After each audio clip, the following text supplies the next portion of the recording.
Hello, hello.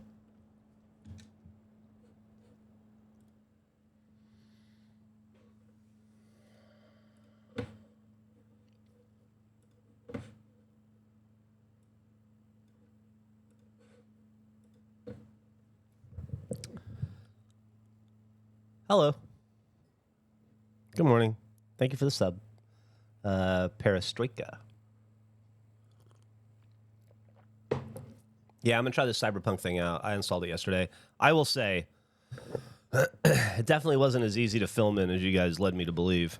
You get fucking emails about every 30 seconds, and I almost gave up, but eventually I was able to clear them all out. Otherwise, like, I tried to film for like, I don't know, I tried to film it like 5 or 6 times before I was able to finally get one video made yesterday afternoon. How's everybody doing?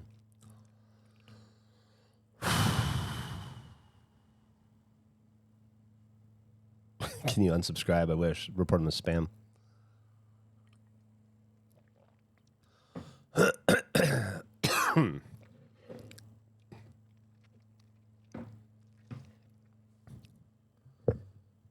No hurt poops this morning. That's good. What does my V look like? Fucking no idea. I haven't played this game since it came out. I don't remember the controls or anything.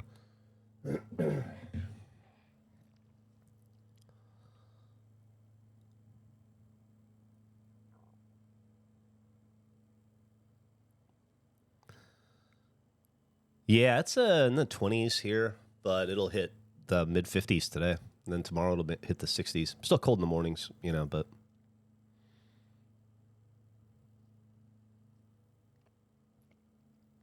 well, we're glad you you were able to make it.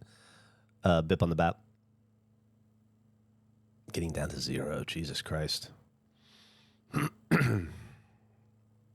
Hello, Adrian Cronauer.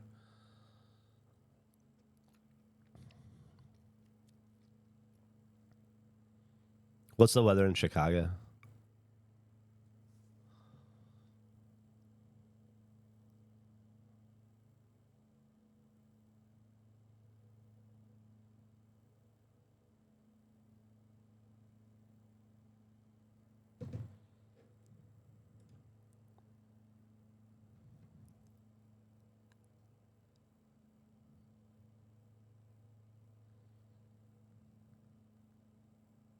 Sorry, I just got a text. Well, I had a text. Don't ever think it's freezing all week here. Jesus.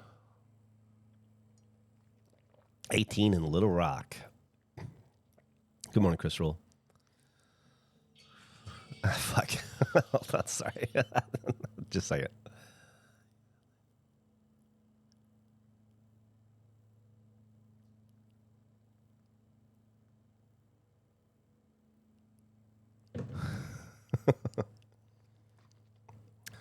All right. Well, I want to make more backgrounds for Nick today because we were only able to make like, I don't know, 4 yesterday. Anyway, we need a bigger backlog.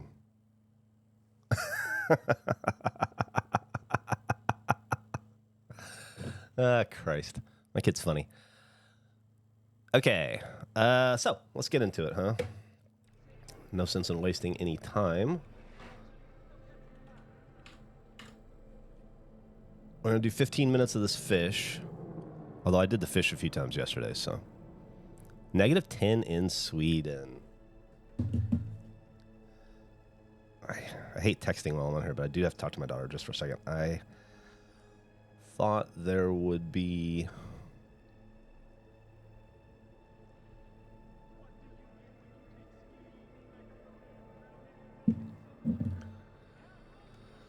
Ah, shit.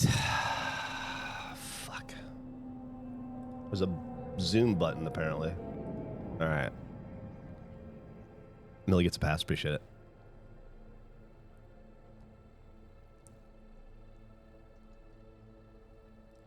All right, we're going to do 15 minutes.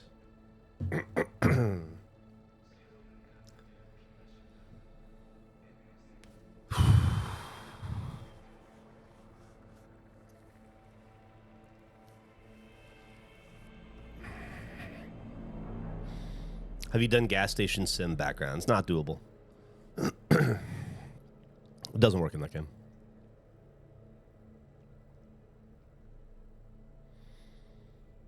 Aloha. What's up, I am Bear Warrior? A holograph of a fish to swim around your room. You could probably do that in 2026. I imagine there's a device on Amazon that'll do exactly that. Mark's on the rooftops today. Hopefully the wind isn't too brutal. Hope not. You should listen to Rooftops by Hot Water Music while you're up there. It's a great song.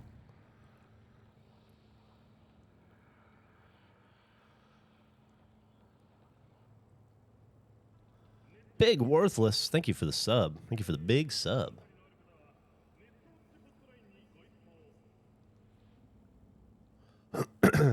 Big Worthless asked if I've watched any of the Room B stream. I don't know what that is.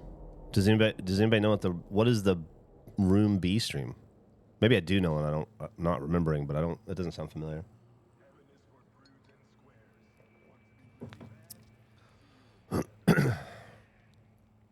Oh, Mega 64, Rocco.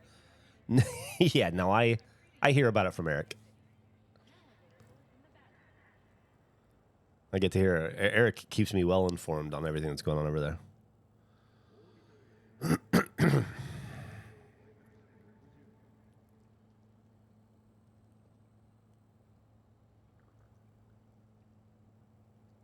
As a kid, I used to jump off a roof with bed sheets or umbrellas on windy days to try to glide. Yep, same. I jumped off the roof with an umbrella with my friends a couple times. 2 umbrellas. Tried to double it.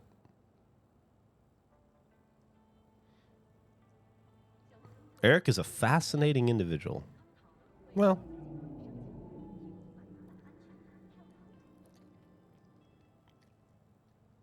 they made cartoons soft because of kids like you.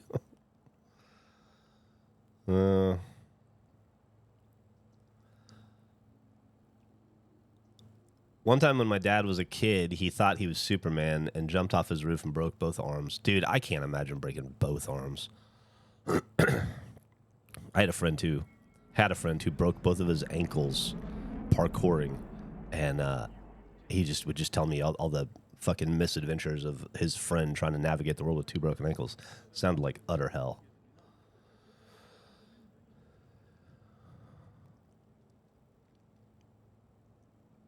I agree with you, Mark. Most people are fascinating.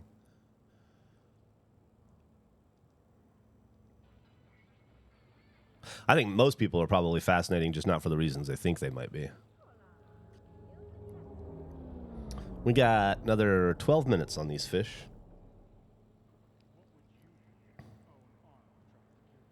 I was watching, I was reading this morning, actually, in the Gen X subreddit.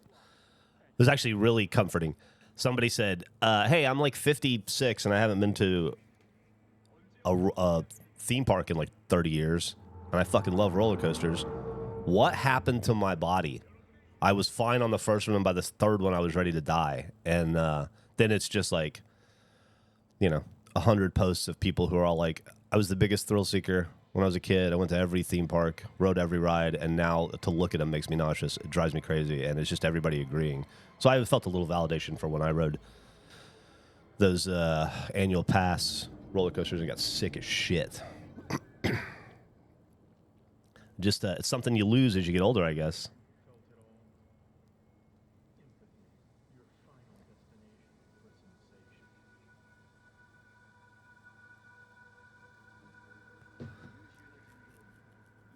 Drunk and fell and broke his arms with both elbows instead of his hands. So I thought he was like 10. If he was drunk, he probably was at least 11.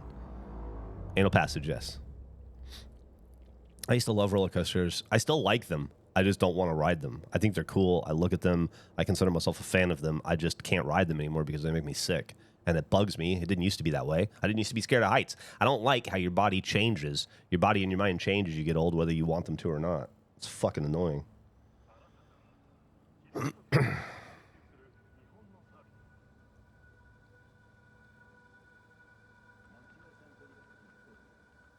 Okay. Sorry, I just need to... It's fun to be a dad. I get to buy my kids some school supplies. I don't get to do that as often. in college as I did when she was in 3rd grade, and we'd go to Target and buy pencils and stuff.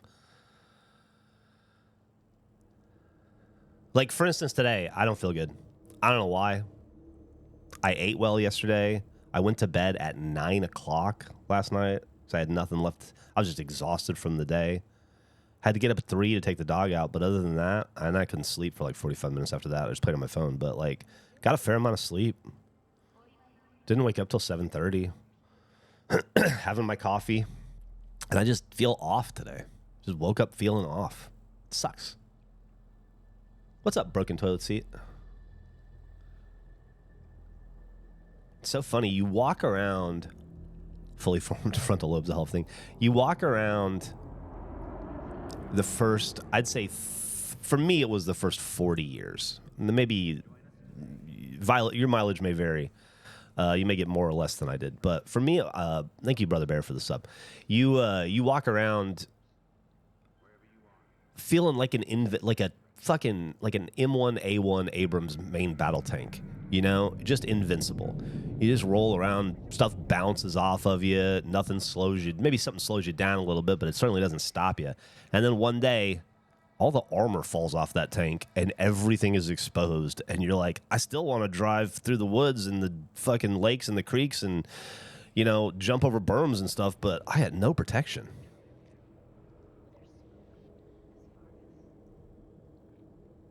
Don't lock your knees. Yeah, man. I spent so much of my Army journalism and photography career taking photos of dudes passing out at change of command ceremonies. It was one of my favorite things to do.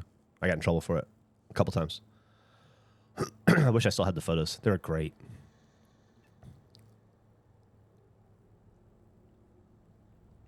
You got most of your leg done at 19. Oh, get all your tattoos now, Abby, because when you get to be my age, they're really not fun. They definitely don't get easier with age. I've heard a lot of people say that tattoos get hurt less the older you get. I thought that was cool because I knew I was getting older, and I'm not done getting tattoos. But it's not true. They hurt way more, and your pain tolerance is lower. Your tolerance for bullshit is lower the older you get.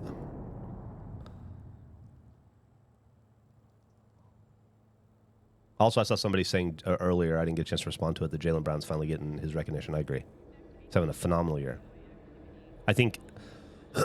I know a lot of people disagree. I think Luka maybe is the front runner for MVP right now because Jokic might not be able to if he misses too much time. Or I guess maybe SGA is, but I think Cade is probably, in my mind, the MVP candidate this year, and then Brown right behind him. I'd put him second. No time like the present, Indrid. My mom got her first tattoo at 50. She's got 5 or 6 now.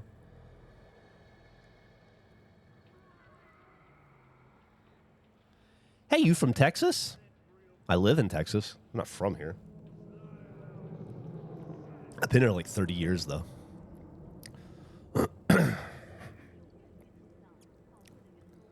Every age is tattoo age, yeah. Your just experience in the chair is going to vary depending on that age. That game you mentioned yesterday, keeping an eye out for live recorded backgrounds. I believe the background for today's podcast was live recorded. Every background for every podcast is live recorded. What do you mean?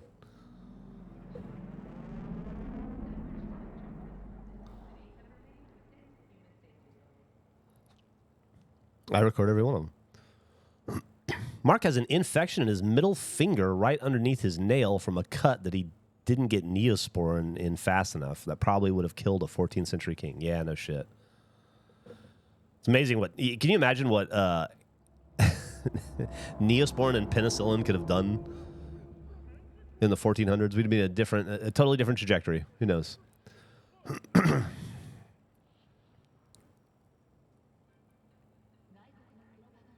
Have I owned any firearm here? No, I abhor guns. I put up with them in the Army for the 5 years I was in the Army, but I hate guns, and I shouldn't say that. That's not true. I don't hate guns at all. I understand that they are endowed indelibly upon us in the Constitution, and we have the right to defend ourselves. I think guns are fine. Guns are a tool. I just don't personally like guns. They scare the shit out of me. I don't like the power. I don't like firing them. I don't like the danger. I don't like that it's a device that I can make a minor mistake in and seriously injure someone or myself. So I personally don't enjoy guns and don't own one. But I have no problem with them at large, I should say. Other than, the obvious. I would rather not see kids shot up in schools.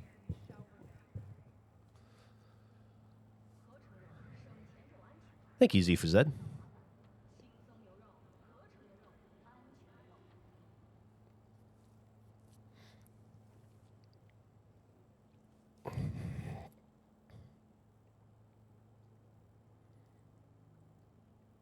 Didn't you shoot your uncle's shotgun on accident? I did. Yeah, I did. Probably might have saved my mom and I some hassle that night by a guy who was trying to break into our house. But yeah, it scared the shit out of me, and it definitely informed how I felt about guns after that. I didn't do anything. It just went off in my hand, and that was terrifying.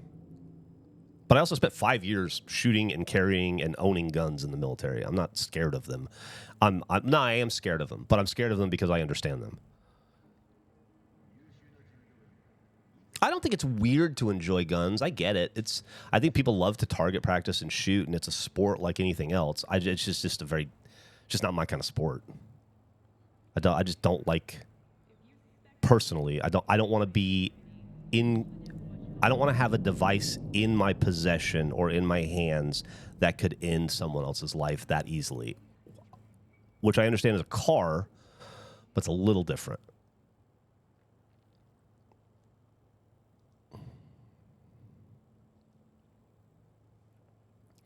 Like, it made sense for me to have guns in the Army.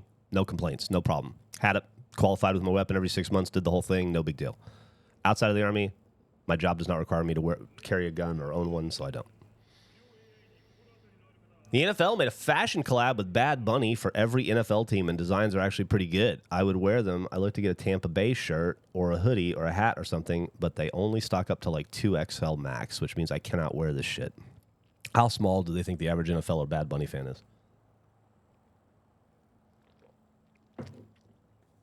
Would love to have bought a $100 hoodie with a Puerto Rican toad on it wearing a Bucs uniform. That does sound awesome, Mark. That sucks about the sizing. I'm sorry to hear that. 2X is pretty low. I think we go up to 4 is what we're easily able to go up to. A lot of time, but I would think a team like, I think the NFL would be able to accommodate their audience a little bit better. Shooting 22s is fun. Yeah, I used to love. My friend had a 22. That's another story I had where my friend and I were shooting cans in his backyard, and then about 6 hours later, the cop showed up at my house, asked if I was shooting cans in my friend's backyard, and I said, "Yeah, why?" And he said, "Because there's an apartment complex behind there, you idiot, and you put bullets into somebody's apartment while they were home, and you could have killed them." I thought I was just shooting into the woods. I didn't realize how far a 22 round traveled. Another reason where I could have very seriously injured or hurt somebody, shooting at old beer cans at 14 years old in my friend's backyard. All right, I'm trying to catch up with the chat. Sorry, I keep getting bogged behind.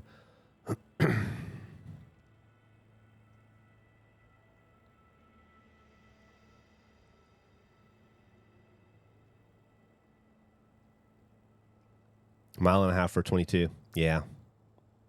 I think he said a mile, but it definitely didn't need to go a mile to hit that apartment complex. I went and checked.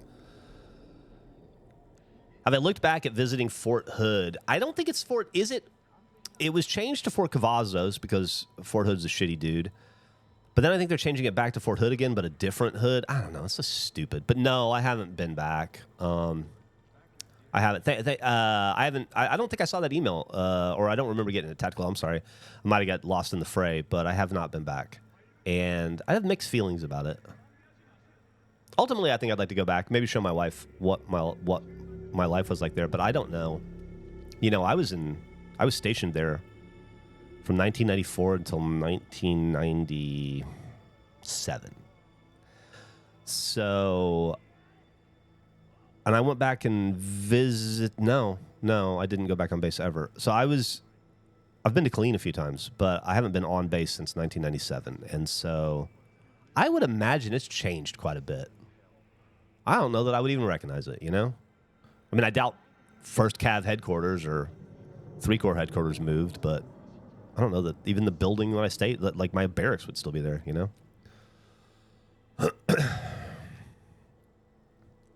Friend handed me a 22. I thought it was a BB gun shot in a wood pile without looking. Very lucky I hit the wood pile. Yeah.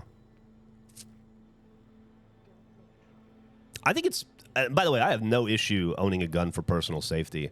I've thought about it a lot. I go back and forth about it a lot. I go back and forth a lot about it, and I can actually see a point, especially if things get a little dicier, where I buy a firearm for personal protection, but I just don't want to get to that point, you know? All right, here we go.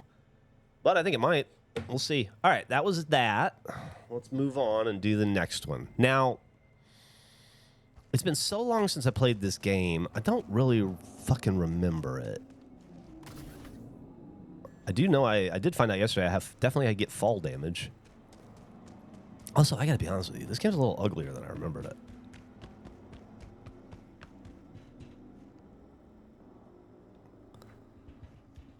Yeah. I don't know what a good spot to film is because I don't really remember the game, but I'm in the city center. It's mostly interstates, though.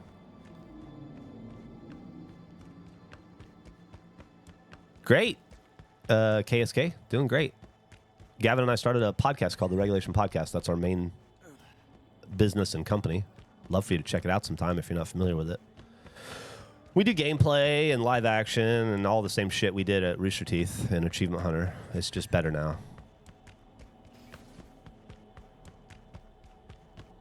There's the moon. A good spot near the shore. There's no fast travel in this game, right? Where's the shore? That's all desert. Is this shore to the left? Let's keep going the way I'm headed. Ah, shit. I didn't mean to do that. How do I put that away? Ah, shit. I didn't mean to do that. How do I... I had this problem earlier. Is it... Fuck. How do you put your fucking hands away? Shit.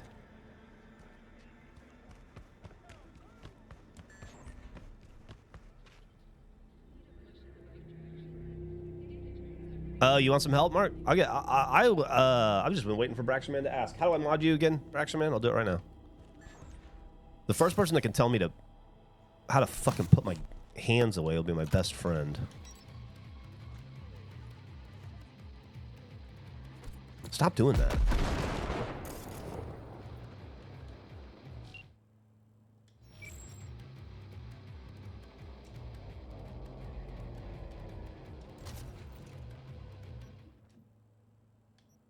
There we go. Figured it out.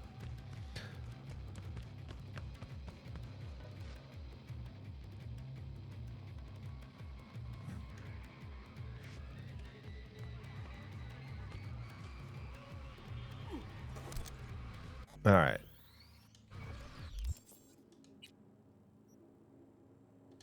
I guess vaguely just keep going this way, huh?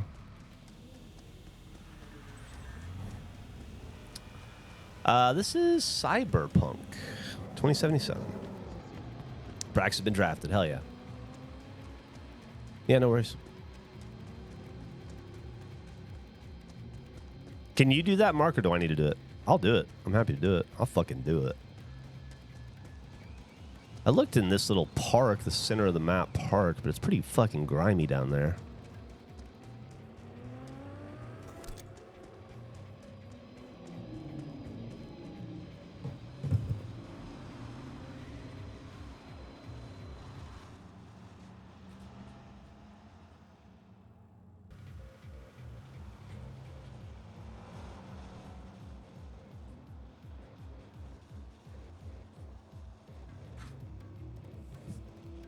Done.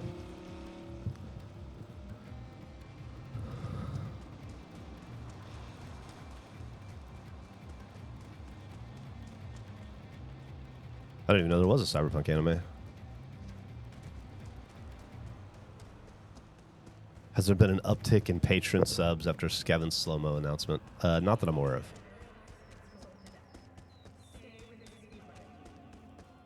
I haven't noticed any, like, appreciable jump or anything. But I would imagine that the vast majority... Look at this fucking garbage. What are we in? Naples? I would imagine the vast majority of people who watch slow-mo guys... probably not... Maybe not the vast majority, but I bet a lot of people who watch slow-mo guys are not... might not be into regulation.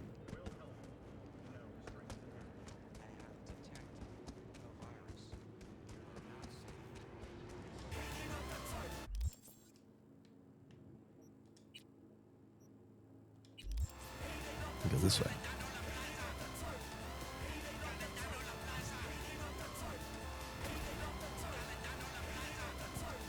Morning, Wongus.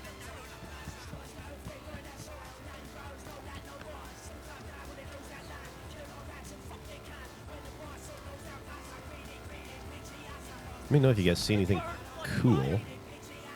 I could just do some street life, you know? Just like...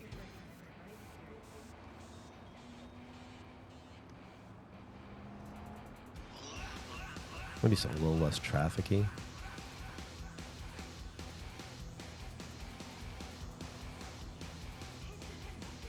I don't like that. What is this, more road? God, it's all road in this town. You guys ever notice that? This town's all road. This is good. This is real good. I like this. We're going to do this. We're going to do this. All right.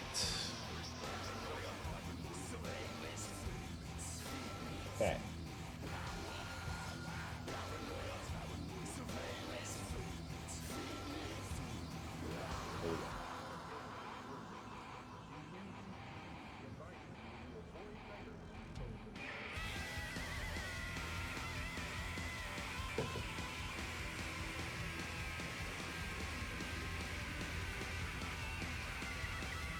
He's got to be here forever. Get your shit and move on, cowboy.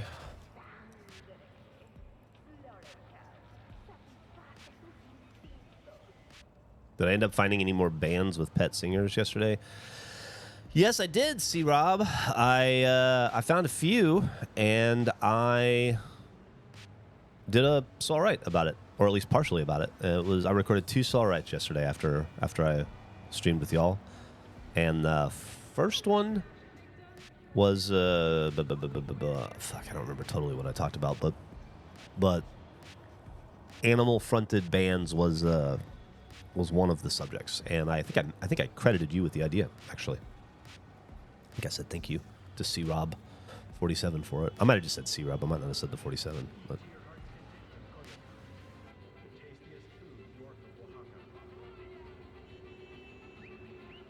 you could just say Dallas, Texas. Yeah. All right, I don't like this because this fucking guy is... Get out of here. I want to complete your fucking transaction and move on with your life. All right, I don't want to watch 15 minutes of that guy standing there. That breaks immersion to me. Just stop recording. Ugh. Okay. I'm out of gas. Out of road, out of car, I don't know how I'm gonna go, but I had a dream the other day, selling chicken, synthetic chicken. Opinions were like kittens, always giving them away, and I had a dream the other day, I had a lot to say. Okay, I kind of like this, though. What if we just watch this lady? No. Looks creepy. Let's just keep moving. It was close. Did that guy finally leave? Fuck. Okay. I'm going to try it again. I think he left because I left, probably. I like the... Yeah, this is a better angle anyway.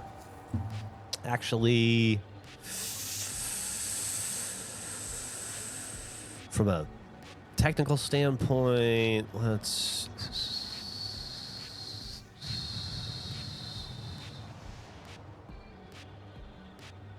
That's a better shot. All right, we're going to try this again. All right. All right. Okay. All right. All right. Okay.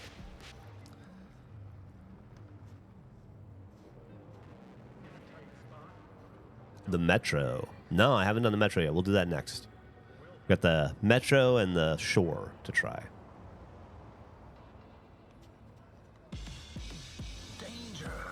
Geoff, after you move up to Michigan, do you think we'll get a snowblower cleaning stream when the first big storm hits?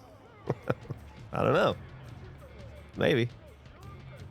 If it's snowing in Michigan, I plan to be in Texas. So hopefully not. If it's 120 degrees in Texas, I plan to be in Michigan. And if it's 10 degrees in Michigan, I plan to be in Texas. So I'd like to avoid the inclement weather as much as possible. That guy's shoes are fucking rough. It's the future, though. He gave me a dirty look. He knows I was talking about his feet.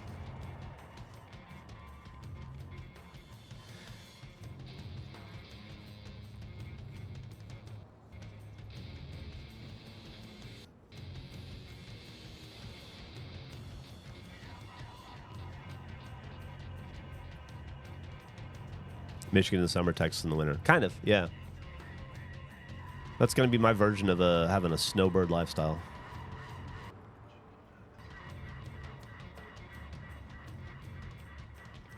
People will be wrong in my neighborhood when they play Guess Who Might Be Dead. That's very funny, Indrid. It's a very funny regulation reference there. Have you or do you plan on being in one of Ray's big stream collabs? I've done two collabs, two like X Achievement Hunter collabs, one with Ray and one with Jeremy, but I think they were both in both. Do I have plans to do more? I mean, I have plans to say yes if asked. I have no issue playing games with those guys. It's fun. A little walk down memory lane every once in a while. I'm not going to organize it. I don't want to do it that badly. But if they want to, if Ray or Jeremy or Matt or whoever wants to do another XAH stream, if I'm available, I'm always down to do it.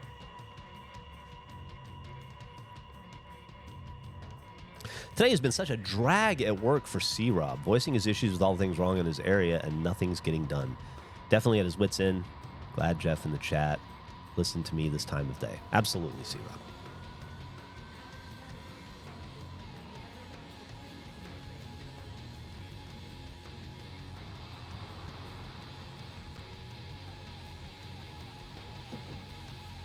You felt like you shouldn't move or you'd ruin the shot?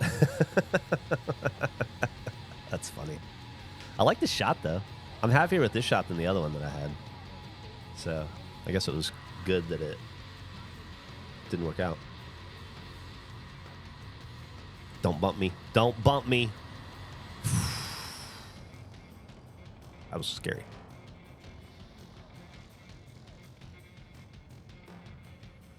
When you record So All Right, do you keep your eyes closed like on regulation? No. What an interesting question. I don't, Energy. I don't. At all.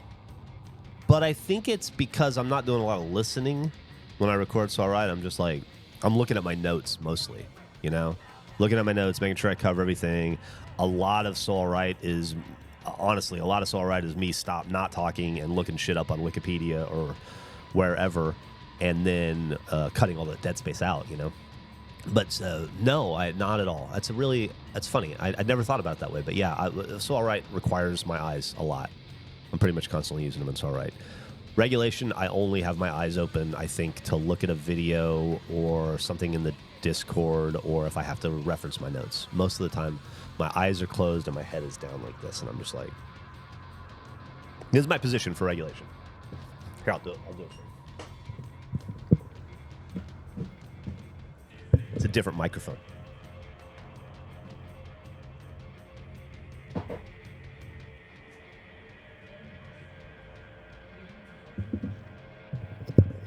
This is what it looks like.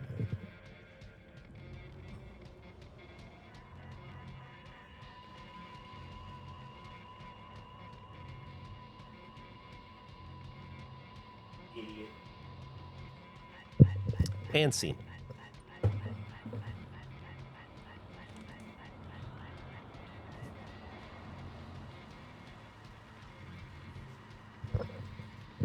Yeah, I'm recording backgrounds for regulation. What's up, Minnesota?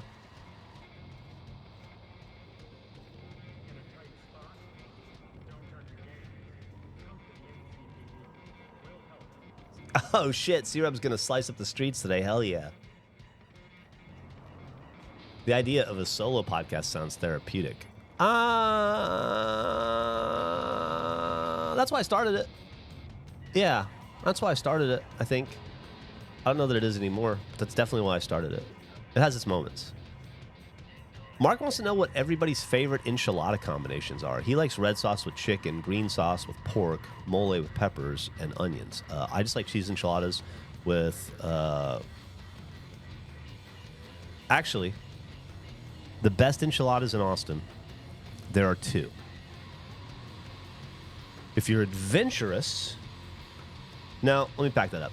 If you want, like, the best fucking traditional Tex-Mex enchiladas you can get, and you guys can look this up, you can even post links or photos in the chat if you want, is from a place in Austin called Maudie's. M-A-U-D-I-E-S, Maudie's. It's a local chain. I think there's 4 of them. Gus hates them, which makes me like them even more, but he hates them for stupid Gus reasons that have nothing to do with the food, which is why he hates most things, you know, not for the reason that the place exists. So... He just lived near one, and he hates them because of that. Maudie's has a cheese enchilada called Josie's Enchiladas. Like J-O-S-I-E-S. Josie's Enchiladas. Cheese enchilada, chili con carne, onions. That is the best Tex-Mex enchilada you can get in Austin. However, if you want to spice it up a little bit, if you want a little bit of flavor in your life, there's a restaurant, I think I talked about it in Soul Right yesterday because somebody asked me.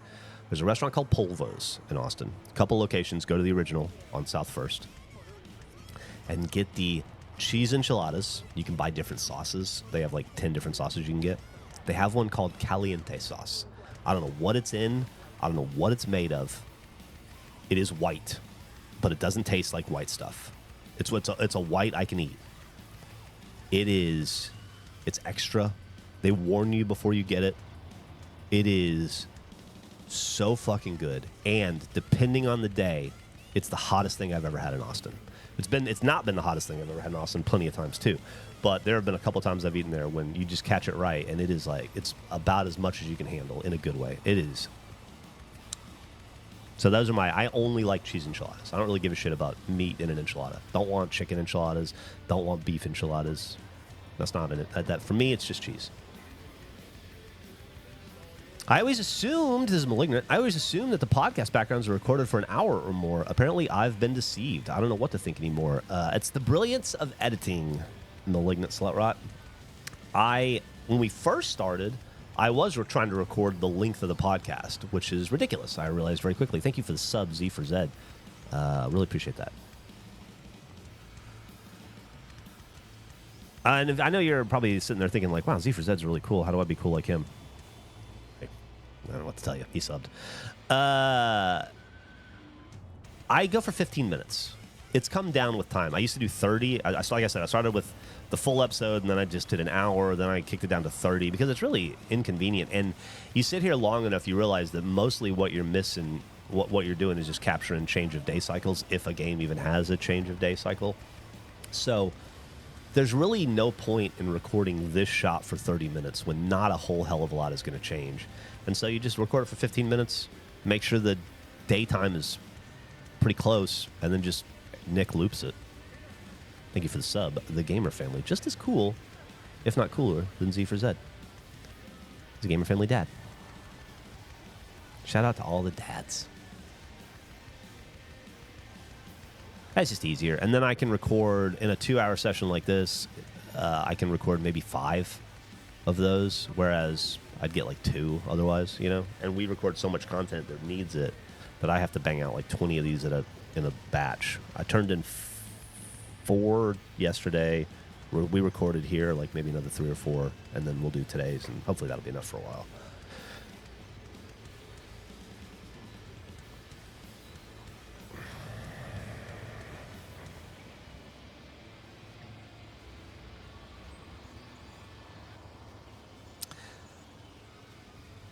So Rob asked what my favorite D&D character I've played in my life is. I have no idea. I don't know. I don't remember them all.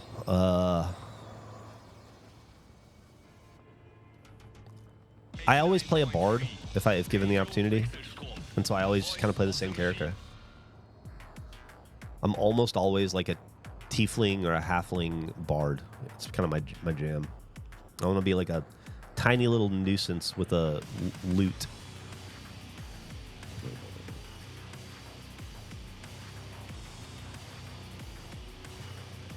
Huge shout out to my dads. Oh my God, I've been solo parenting for 3 weeks and I'm over it. Yeah, I hear you.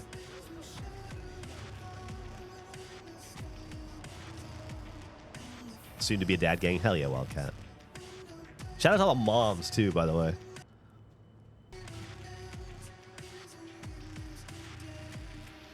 It's such a weird thing in society where like it's so flipped where you don't get credit for being a good mom. You just get blame if you're a bad mom. Good moms don't get any credit. Whereas I feel like with dads, and I think this is changing culturally, but certainly through the majority of, my life, the boomer, Gen X, millennial scene, I think it's changing a little bit. But historically, at least through my experience, the opposite is true with dads. You don't expect the dad to be decent or good, and so bad dads are like expected, and then a good dad is celebrated because it's a rarity, which seems totally fucking backwards. We need to celebrate moms. We need to celebrate moms and expect dads to be better. That's what we should do. No problem, Pioneer Panda. Glad you're still around.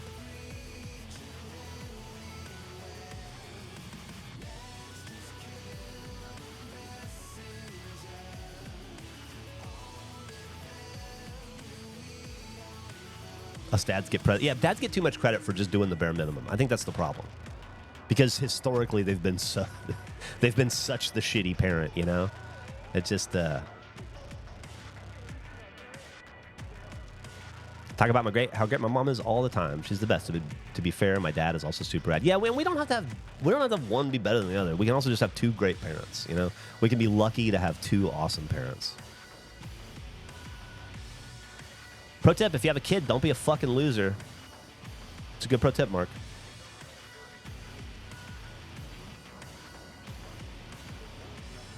We're getting close here. We have about 2 minutes left to go. My dad sucks. That's why I try my ass off to be a good one for my kid. Yeah, my first two dads were nightmares, Stormy. Like, absolute nightmares. And so when I got my third dad, my stepdad, the guy who I consider my father, who is unfortunately no longer with us, he came into my life when I was 12, and then everything changed. And then I felt like I had a dad. But yeah, those first two.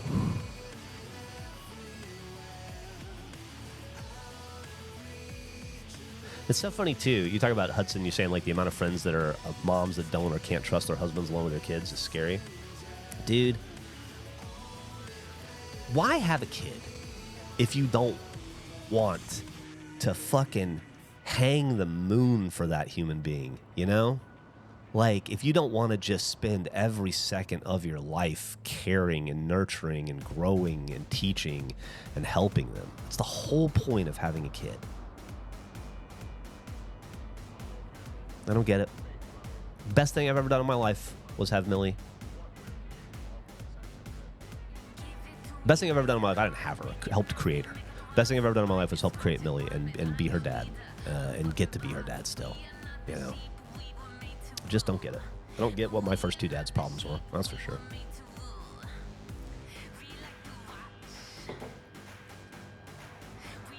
I think that happens. Don't make me go to work. I watched that happen to my grandfather a bit. He just suddenly Fox News was on a lot, and then he just got angrier and angrier, and it's just the outrage machine. That's a whole. Let's not get into it. It's just a depressing time with politics, but he got angrier as he got older because he was driven into a lane of anger, probably by media.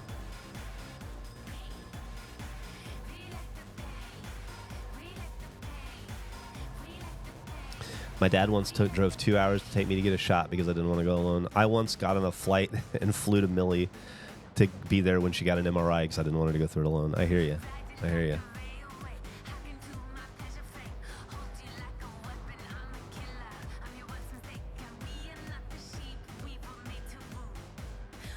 Millie is not lurking in chat. She's in class right now.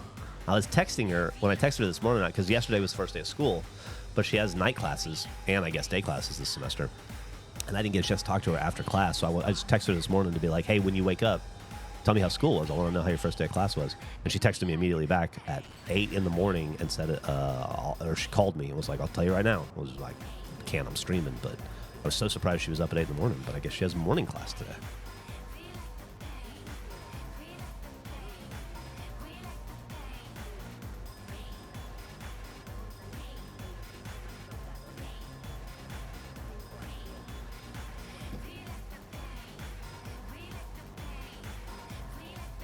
Your parents are flying. Wait, what? Are flying out to visit me today. God, the text overlapped for a second, and it looked like it said something about your parents flying out of a hotel room. Hotel window. There, it was Goiko's post. Millie, yeah, she's not only is she in college, she's a sophomore. She's almost halfway through college. In another 4 months, she'll be fucking at her halfway point. How crazy is that? Have you ever done work on or been interested in to work on a car? Biggest projects I've done were tuning my car and installing a full replacement audio system. I have, brief relief. I grew up in Alabama when I had a car, I was in Alabama in the early 90s in a... Hey, what's up, Duxie? Glad you found us. Hopefully you'll stick around for a while. Don't be a stranger. Welcome to your new community. And so I came from a very blue-collar, working-class family of mechanics and factory workers and electricians and people that were from Mississippi and got by. And so you did not take your car to a mechanic. It wasn't done. Thank you for this. Thank you for gifting that sub, Johan. That's really nice. You did not go to a mechanic. You went to AutoZone. And then you fixed it yourself. And so when I turned 16 and I started getting clunkers and pieces of shit every time they broke, which was every week, my grandfather and I, or my dad and I, but mostly my grandfather and I, because he was retired, my dad was at work, would fix it. Grandpa would say, bring it on down, and I'd have to drive it on down, and he would tell me what to get at AutoZone, and I'd go over to AutoZone and get it, and I'd bring it back, and then I would spend a really long, miserable day fixing a car and hating it, and I wish I could go back and do it just to spend that time with my grandfather again, just the perspective of distance and time. But I don't enjoy that kind of work. I wish I did. I had a 1967 Chevy C10 pickup truck, and I worked on it a little bit right around the time we started Rooster Teeth. But ultimately, I don't super enjoy it. I've done a lot, I've done a lot of work on cars, changed a lot of spark plugs, changed a lot of oil, I've changed a lot of brakes, I've changed a lot of alternators, changed a lot of starters. I've, done a lot of different shit, but I wouldn't say I ever really dug it. Definitely not my thing. Dude, you can work on that car. Are you kidding? And that car's a 2019. In 2026, you think a non-mechanic is going to be able to even understand what the fuck is under the hood of that thing? Impossible. That's cool. That's really cool, Cody.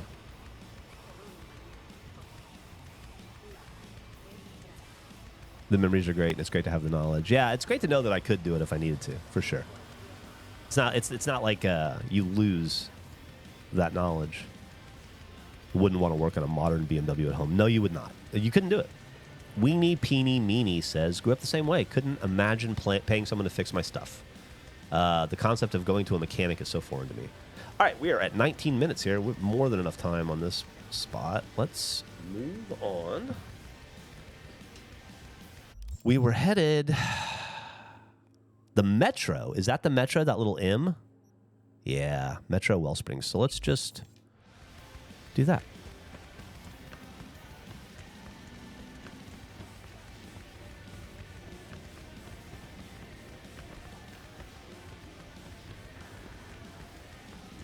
Thank you for the sub, Bree Taito.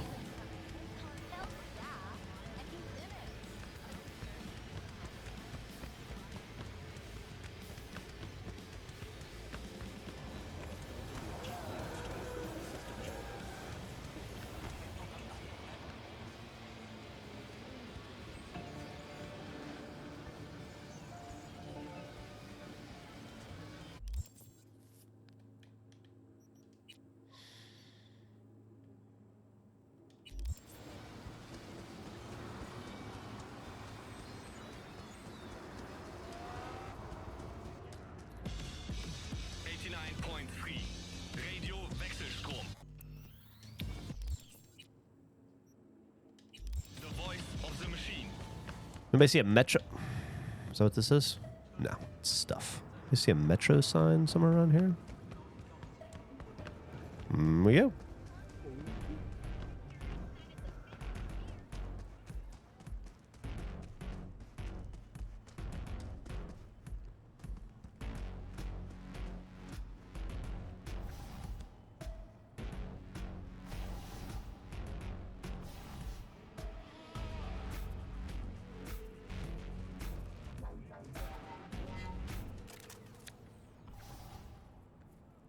Didn't New York just get rid of their Metro card finally?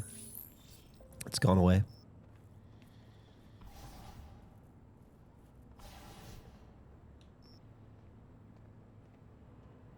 That's a fun one. What about this one? Goes the other way. We'll do Westbrook to Watson.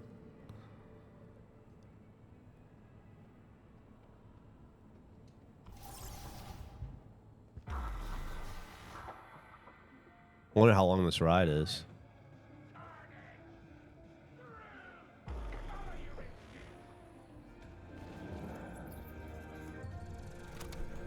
Let's see how much of a video we can get out of this. If we can get...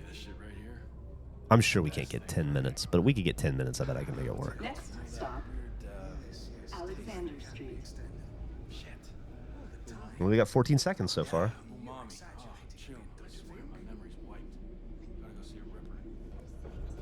Nice fucking watch streak there, Biz Hippie.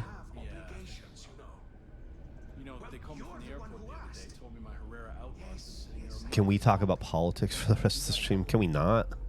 Hang on. Someone clip your data? Buy a ride? Oh, better. Bought it myself on a biz trip. I fucking forgot. Croissants, fuck. What do you think about the current rap scene? I don't know much about it. I know what I like. I like Polo G. I like Earl Sweatshirt.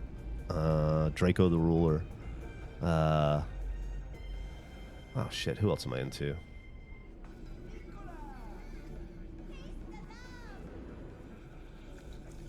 I feel like I'm forgetting people. We're now at Alexander Street. Ah, it's impossible to look at my playlist. It's too long.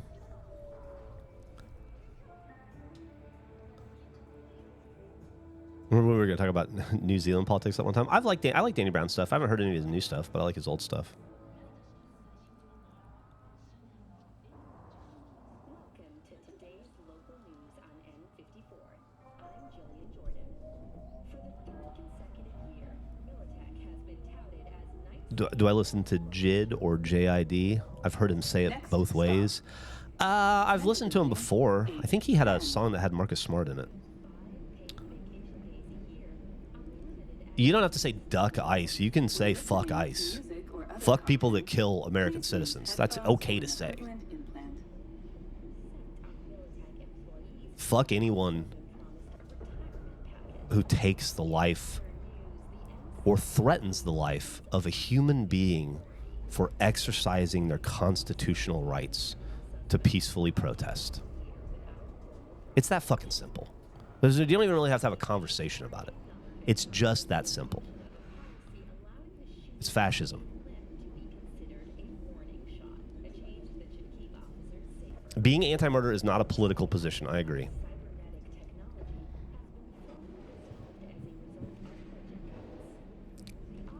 I haven't listened to Pat the Bunny in a long time. You're now at Mega Building If I'm of the opinion you can't say fuck ice enough, honestly. Personal belongings before But leaving the we're just recording backgrounds. We're just having a easy peasy, relaxing Wednesday morning, drinking our amount of coffee. Look at this cool coffee mug. The Clutch My Pearls girls made. Dump them out. Clutch My Pearls podcast.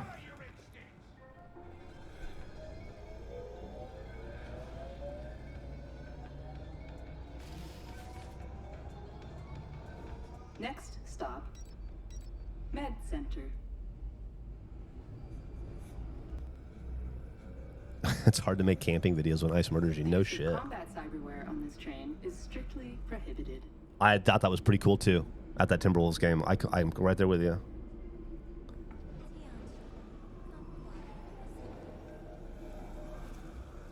You're now at Med Center.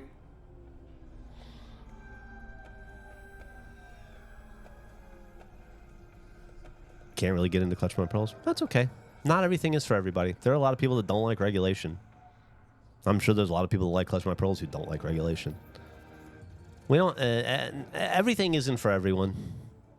That's all right. Stand 10 toes down, chest out, chin up. I'd rather be a frog than a fascist. Hell yeah, Mark. I'd rather be dead than a fascist. I'd rather die for something I believed in than live Eisenhower Street. that life out.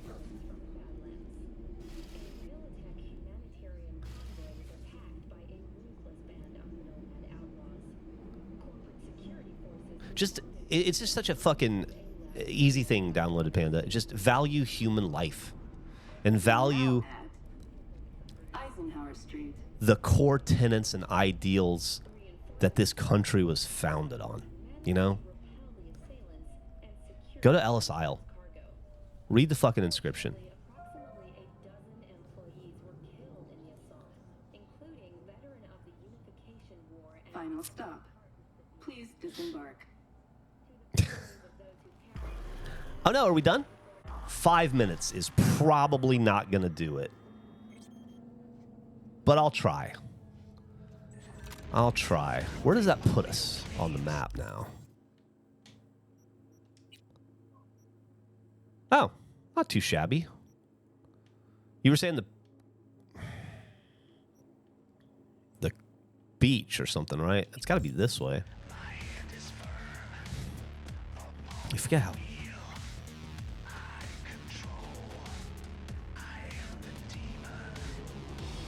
Night City's pretty gross.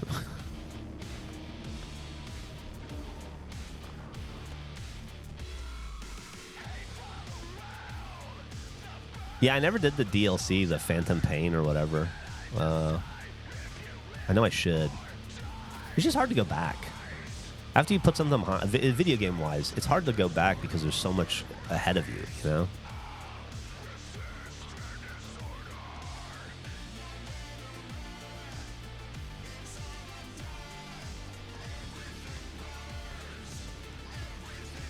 Kind of cool industrial. I don't know if I'd want to look at it for an hour though on a podcast. Kind of go for serene and relaxing, you know. That's what Cyberpunk's about. I don't know. You just come back to it and you're like, oh yeah.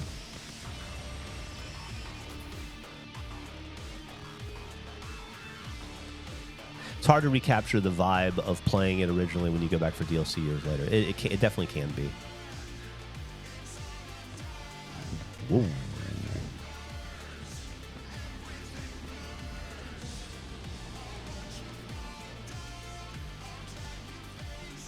I'm gonna film some smokestacks today.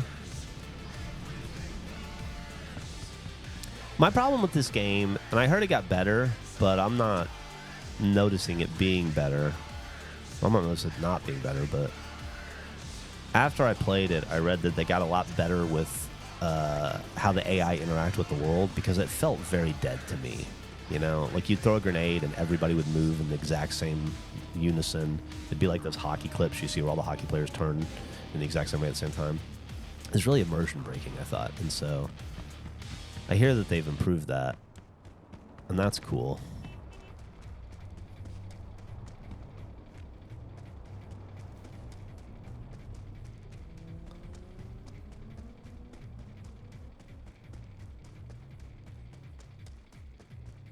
Sucks that that's it, though. I was really hoping that they would, you know, really support this game. Because I definitely enjoyed playing it. And I remember thinking that a lot of the criticisms of it were too harsh at the time and that I didn't share. But there definitely were some. And it just seems like such a cool universe to put all this effort and time into, not to get more out of it. Maybe there'll be a Cyberpunk 2 or something.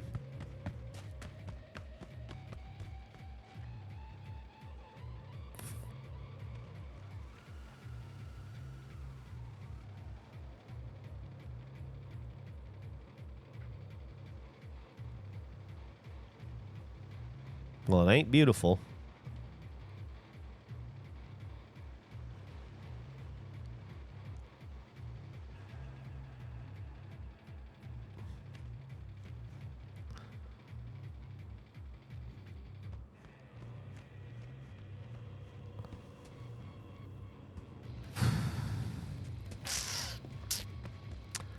I don't know, guys. I know this is probably not the beach you're thinking of. Pacifica Beach. Yeah, I have no idea where Pacifica Beach is. I just went to the coast. I'll follow it down though.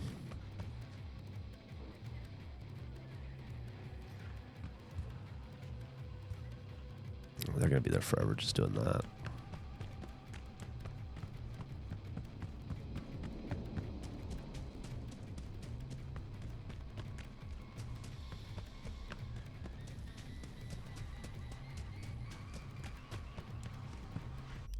What's the fastest way to get there?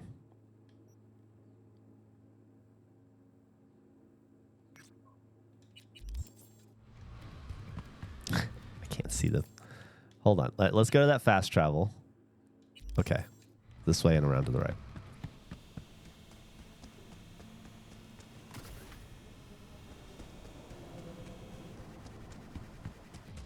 Chrysler Pacifica Beach is the place to be. Oh, you guys. All right. Hold on.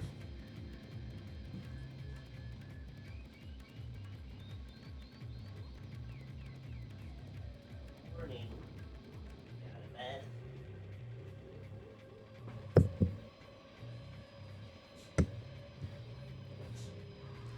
Hear Albert crying to be let in, so he can resume his sleeping over on this room now.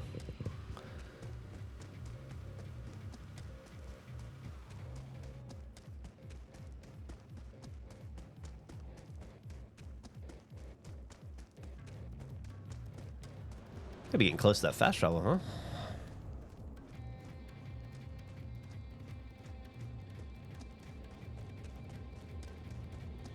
Okay. Let's see. Right over here, somewhere.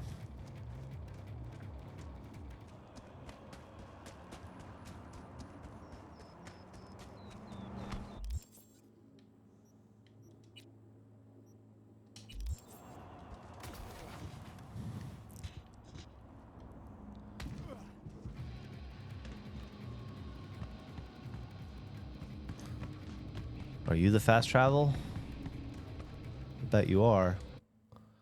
Pacifica Beach. Okay. That's going to be down here somewhere, you say? What do we got here? Pacifica Pier.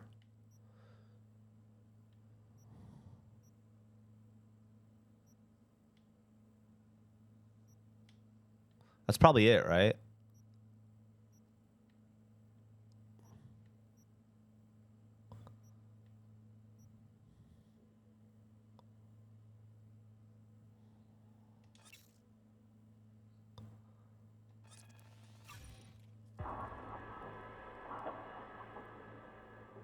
Thank you for this sub, Brief Relief. Very nice of you.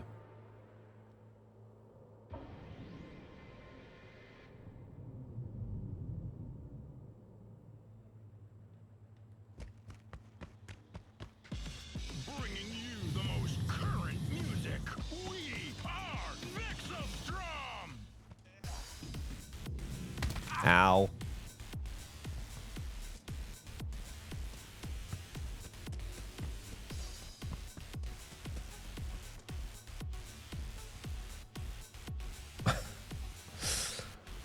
Yeah, it's a beach.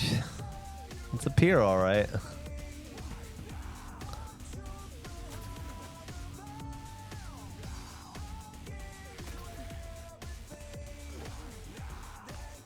Seems they don't want you to get out on it.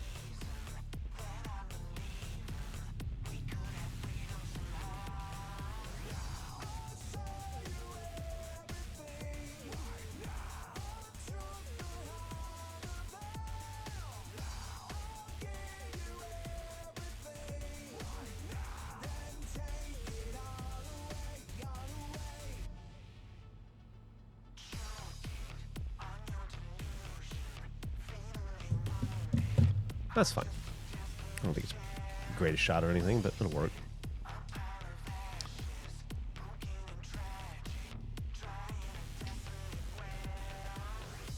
Just a well-composed shot. And hopefully not too much visual clutter or too much going on. We're trying not to be distracting.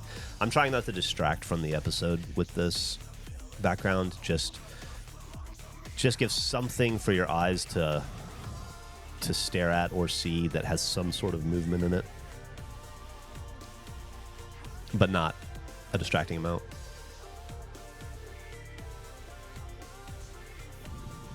IRL Fishing Jamboree. No, we didn't do regulation. Hasn't either. We do have the Fishing Jamboree filmed. I think I have to do I think it comes out this week, so I have to do a thumbnail for it today.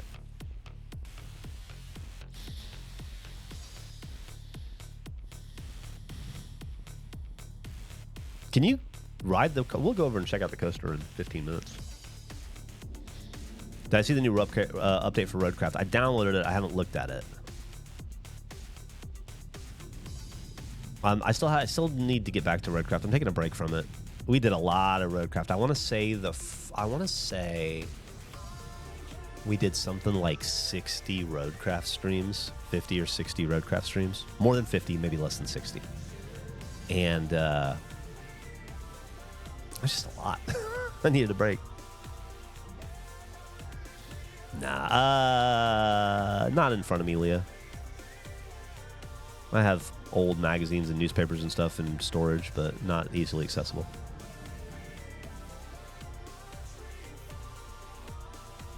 It was months and months of road. It was probably 4 or 5 months of Roadcraft.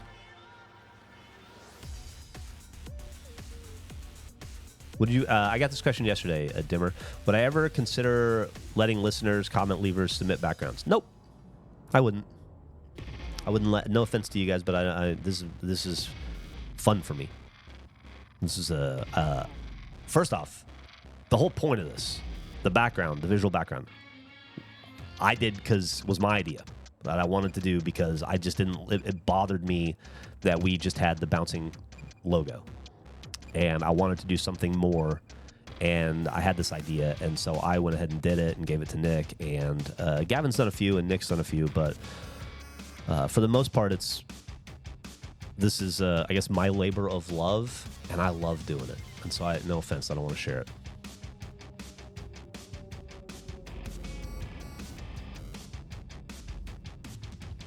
It was a bunch.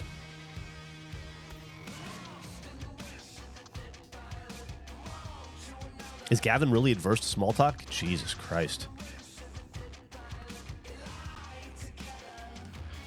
Maybe the most adverse person I know to small talk, who's not a complete dickhead. Yeah, I don't have Minecraft trauma. I'm just, not a lot of desire to fuck around in Minecraft or Halo anymore. I just had decades of it,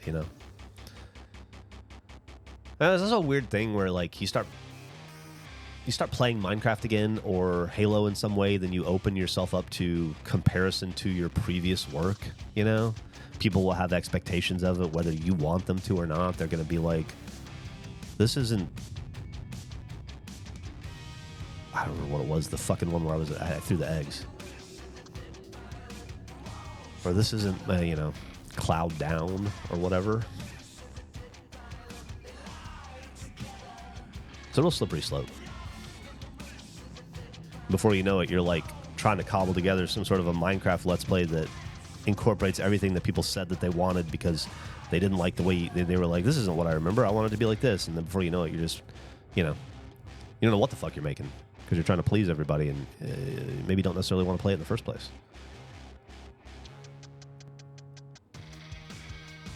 I wouldn't say emotionally taxing, just mentally exhausting. They are one and done Walmart brand cereal. I don't think they need to be. I'd be okay if Nick reused a few. I've made hundreds of them, but he doesn't, so I'll keep making them.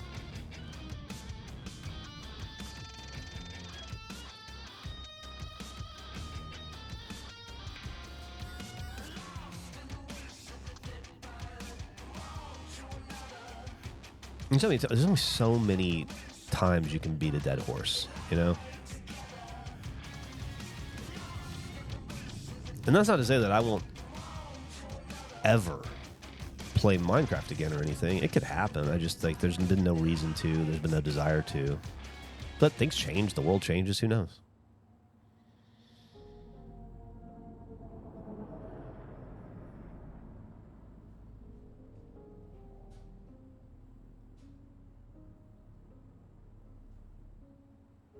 Thanks, Indrid. You underestimate my ability to pulverize a skeleton.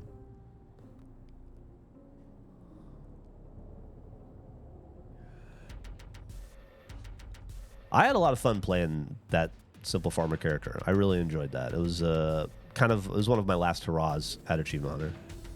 And I really put a lot into my experience. I made sure I got a lot out of that, and I really did. Like, I genuinely loved making that series.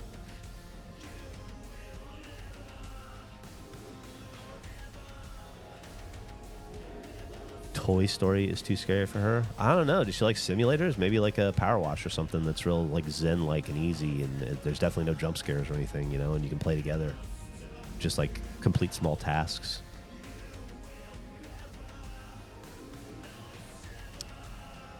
I agree, Gwen, which is why, like, if Gavin and I were in that, it may have a little different vibe. Not to say that I'm not in it for any reason other than I just wasn't there when they filmed, and then the cast was set, and it became what it became, and so they are the heist crew. And it was more about my availability than anything, but I actually am pretty happy not to be in those heist videos. I was bummed about it at first, but I enjoy watching them, and I just have played so much GTA, and it's fun to watch that dynamic. And when you start to get too many achievement hunters in a room playing GTA heist, it just probably starts to feel like achievement hunter, you know? Yeah, but Outlast is scary. It's super scary.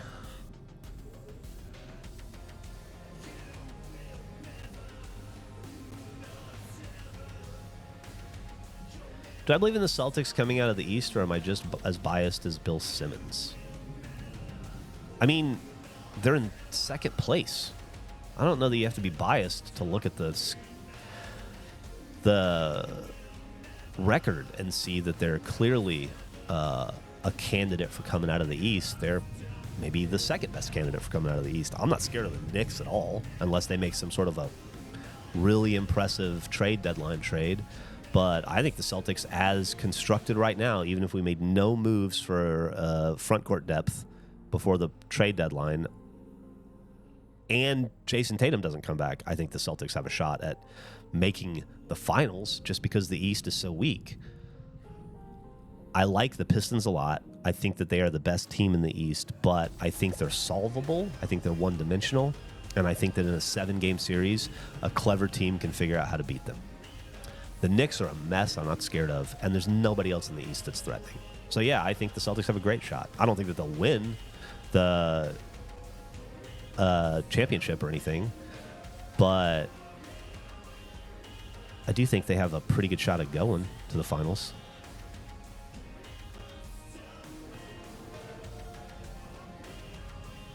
Apparently I did all the heists at Achievement Hunter. I just didn't remember doing it, which is another one. I already did them, and I don't. And they didn't stick with me.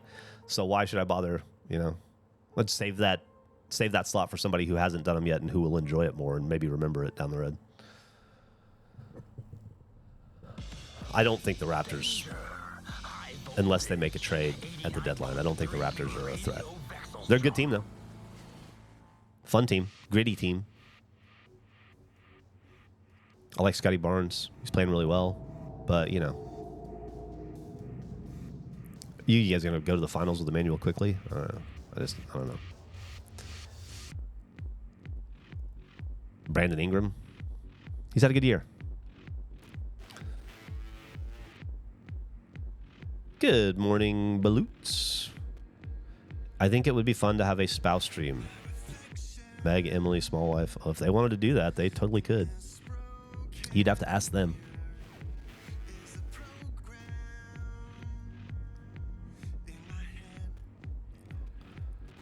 Can't pull late nighters anymore. I hear you, Mark. I thought about getting up and playing video games because I was in bed at 9. Emily was asleep by 10, and then I was kind of awake, but same kind of thing. I just couldn't bring myself to get out of bed and do it. It just sucks so much the next day. And the next day I ended up sucking anyway, so.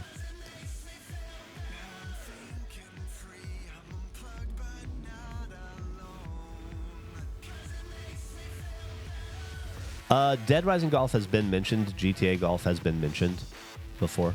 It's totally been mentioned. Every golf game you can think of has been mentioned. Maybe not on camera, but we talk about this shit all the time behind the scenes. Those are all 4 players, though, and we need 5-player golf. You can't play 5-player GTA Golf, and I'm pretty sure you can't play 5-player Dead Rising Golf.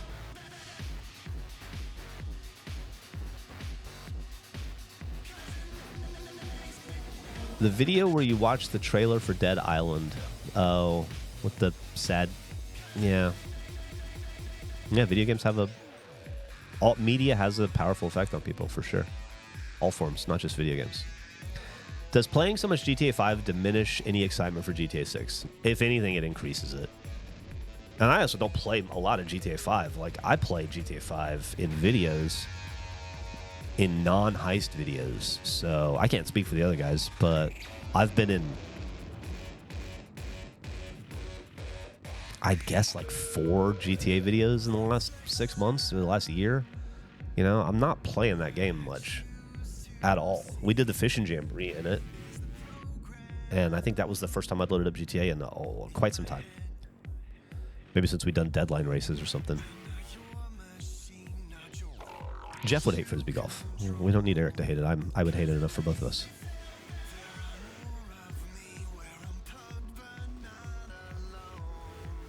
Got a new gaming PC, want to stay up all night and was in bed by 10:30. That's how it works, man.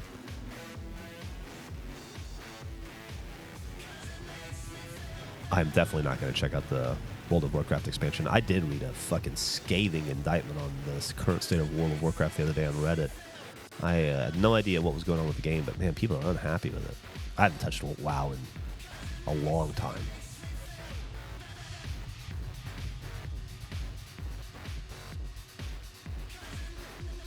Yeah, we don't have guests on the podcast, Woody, so we wouldn't be able to do that.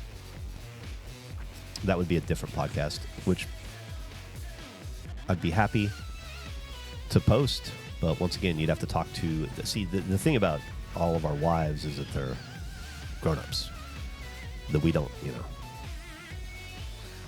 make decisions for. So I can't. I think it'd be cool too, but you got to talk to them. It'd also be cool if, I don't know, Danny McBride came down and did some Let's Plays with us, but I also don't have, control over him.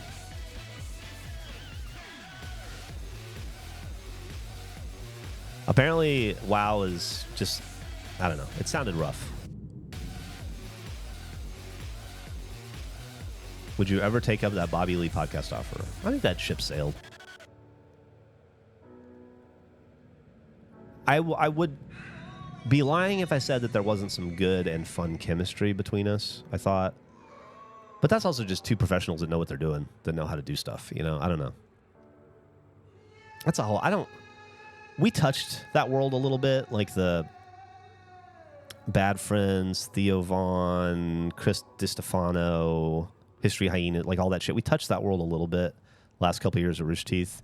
You know, the Roost was doing ad sales for a lot of those guys. We were, you know, giving up our space. We let Chrissy D record some podcasts there. Obviously, Theo Vaughn recorded a couple of podcasts there. I met them all once or twice, and it didn't leave me really wanting to.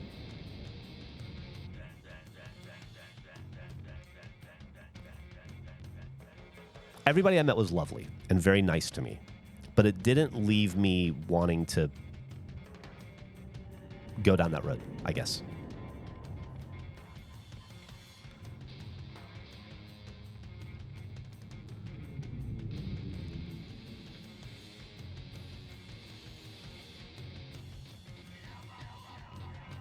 Like, I just feel like maybe there's some... I don't trust any of those motherfuckers personally, but maybe there was some similarities in terms of like style or lane, but I don't think it was a good fit. I don't think it ever would have been a good fit. And I don't think that our audience would have enjoyed it. And that's, at the end of the day, all that matters, you know? I don't think doing a collab with Theo Vaughn or Bobby Lee is going to bring any of their audience over here. And I don't think it's going to excite our audience or us, really, you know. It's also not like any of those dudes are asking us to collaborate with them, so it's kind of a moot point. But yeah, it's not the right vibe for us. We're kind of in our own lane, you know. I feel like the further we go down the road, the more we kind of are carving out our own little niche world that works for us, you know? And I don't know. I'm just happy with that. I'm happy to be like in our own off-ramp, entertainment off-ramp, and there aren't a lot of people there with us.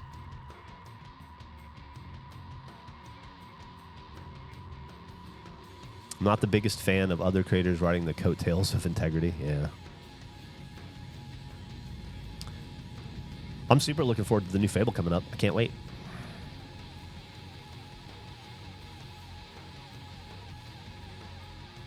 I don't really want to, like, that's the thing. It became a lot of the game at Rooster Teeth in the last decade or so, necessarily, and I don't begrudge it, but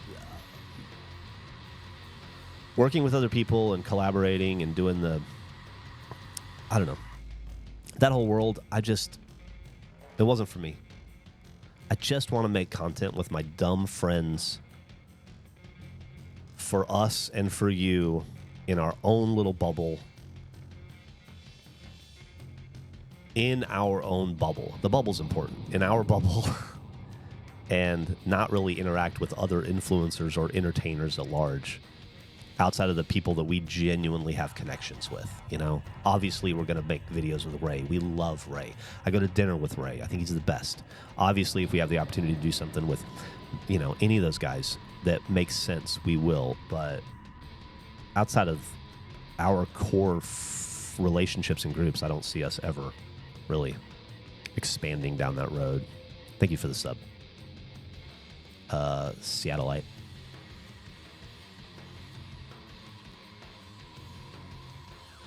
Yeah, the deep lore needs to be about nothing.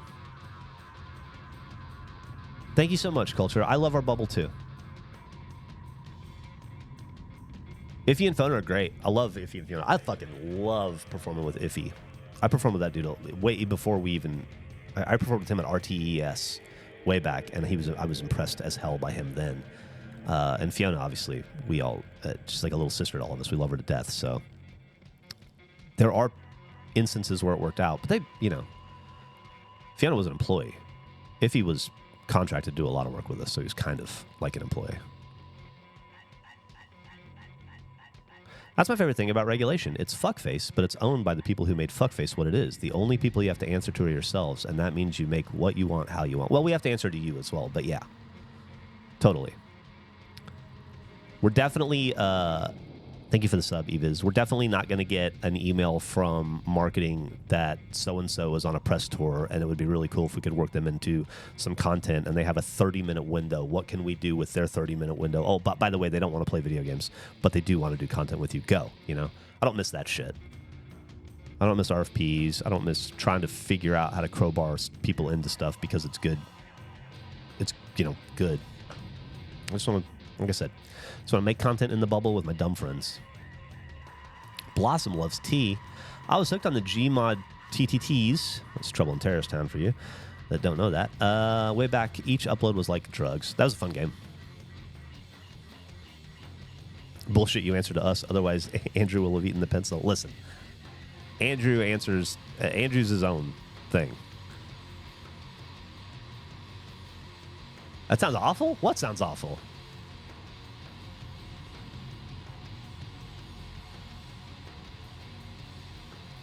Oh, I don't remember whose idea skateboards were. It might have been Tony from marketing or from ecom. I'm really not sure.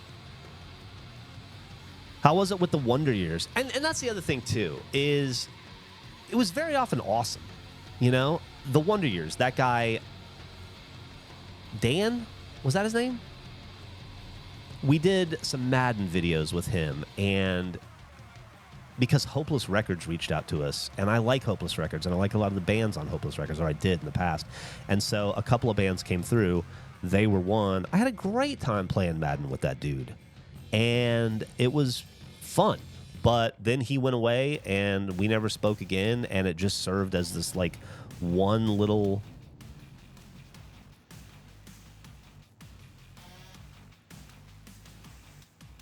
I don't know how to describe it.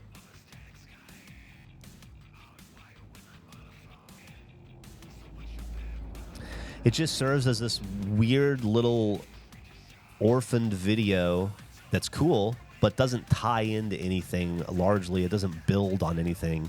It basically exists because it would be a good idea for us to make a video together. And sometimes that works out great. And most of the time it works out okay. But even when it works out great, it's like, I don't know.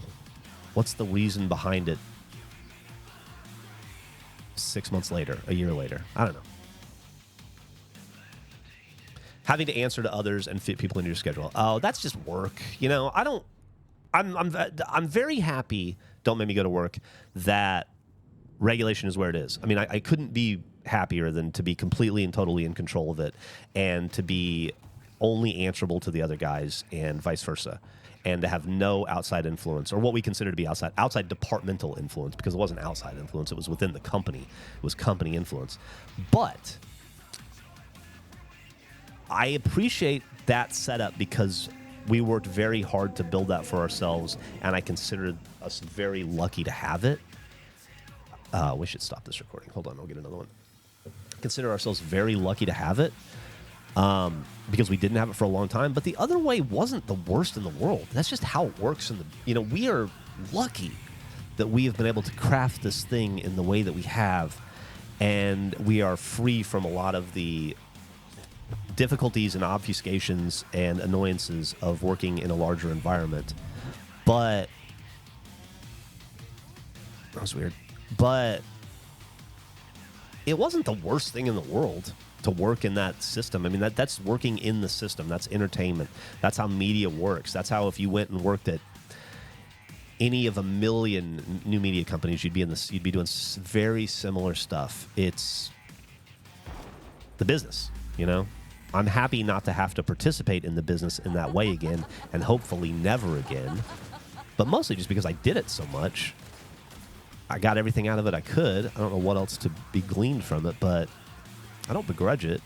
I just don't want to feed into it anymore, so I don't have to, and which is great. And I feel very, like I said, just repeating myself, but exceptionally fortunate that I'm in the position that I'm in. But working within the system, the system, it wasn't always fun, but it wasn't always terrible. It was a mixed bag like anything else. So it had its positives and its negatives. And when you look back on it, you remember the negatives so that you don't end up in the situation with them again, but you can also just appreciate the positives for what they were. Got to meet a lot of cool people, got to make a lot of content I wouldn't have made, got pushed into making content, got, stretched myself. I'm a better entertainer, honestly. Thank you, Sarge, very much, and thank you, Cerilius.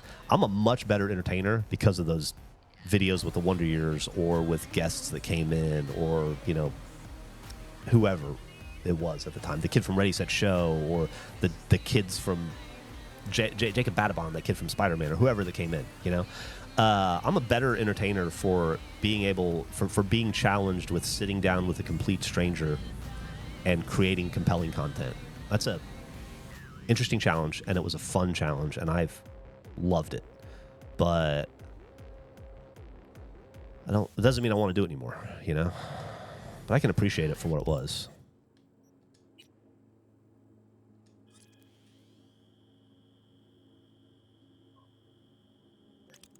We'll see how this works.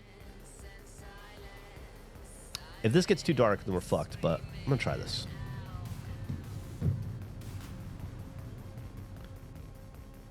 I'm so sorry to hear that, Woody.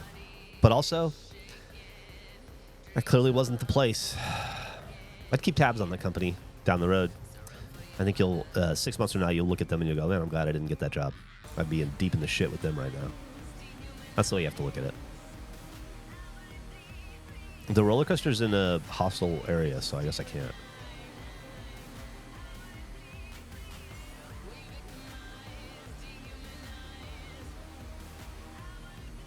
What guest that was forced on you was the most surprisingly fun? Most of them were great. Most of them were fine. And none of them were forced. It was more like, we have this opportunity. It would be good for the company. Can you figure something out to do? And I love a challenge. And then I go, oh, yeah, we can do this. Or what are they into? Oh, we can make this. We can make something work. And then you figure it out. It's a fun challenge, I just don't want to do the challenge anymore. I did it for years and years and years and years and years.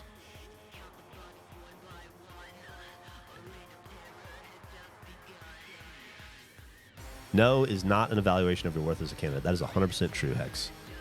Interviews are proven to be a horrible representation of how well an employee would actually perform at the job, and there are a million other factors that can contribute to the decision. 100%.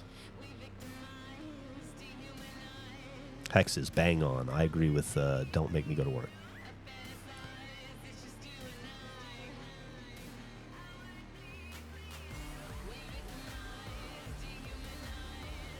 I'm really sorry, Marnette, that it didn't work out this time, but maybe it will in the future. Maybe there was another step or another rung on the ladder for you before that job. Or maybe that job would have been maybe the next job will skip a couple rungs. You never know. It was cool when you guys had people like Dante Basco and Troy Baker on Off Topic. You guys helped me put a face to the voices. I like both those guys are great, but I really, really liked Dante Basco. That was, in my experience, a really good, kind, stand-up, caring dude. He really rubbed me the right way. He seems like good fucking people. No, I haven't heard J. Cole's new mixtape. Is Regulation going to do a Super Bowl prediction video? We were in the Monday meeting. I was going to bring it up, and then I got sidetracked. We were talking about other stuff, and so it never got discussed. So I don't know. I really don't know. We probably should. Maybe we'll do it live or something on next Friday.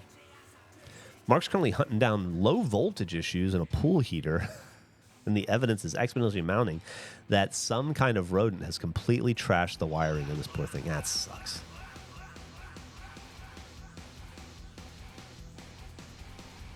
Dante rubbed me very well. No, I just you can tell, some people are just good people. You can get along with just about anybody, and then there are some people that you're like, oh, there's something special to that guy or lady.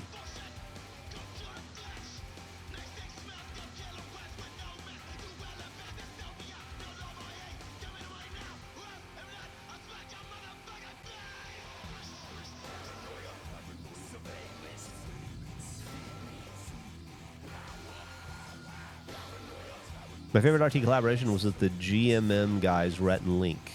Did you ever get to meet those guys? I did not. No, I've never met them. To my knowledge, they don't know I exist. I think Jeremy was involved in that collaboration because he was such a big fan of those guys. He really likes them. I don't know if he still does, but he did back then. He was always watching their content. And I think Ready, Set, Show was pretty heavily inspired, at least the color palette of it was pretty inspired by a GMM. But the color palette in the set. But no, I never met him. I don't really know anything about him. I'm not a fan of their content, but I'm not like not a fan of their content. I've just really never consumed it. So I really don't. One of them sings, I think.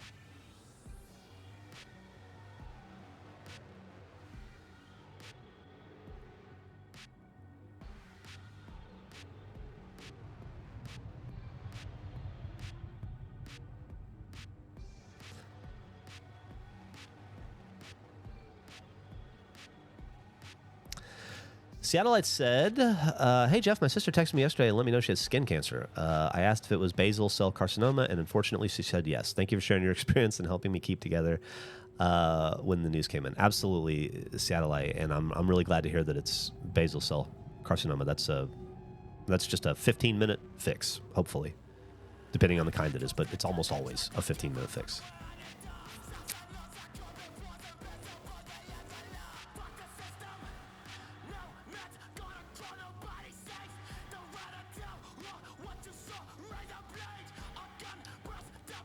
I'm sure that's a tremendous relief for you and her, though, Seattleite.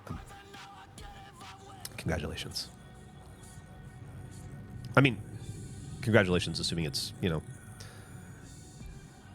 an easy fix, and it should be.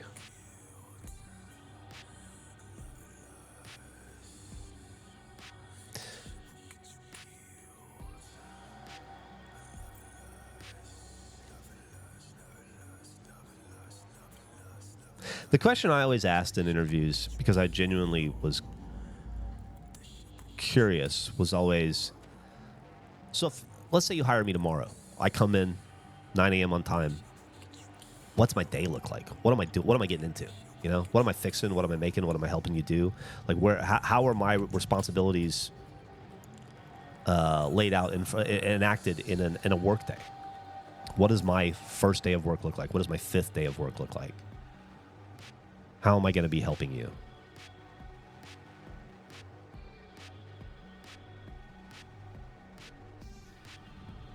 Scheduled in March. Hell yeah. Hell yeah.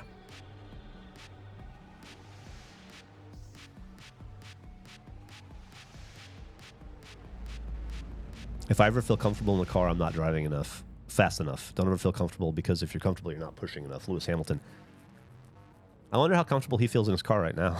It seems like he's pretty comfortable. And just because I want to know, like, I'm trying to convince you that I'm worth hiring, that you're going to pay me to do something every day, and we've loosely discussed what that job entails, but, like, what does it look like? What does my life on a Wednesday at your company look like?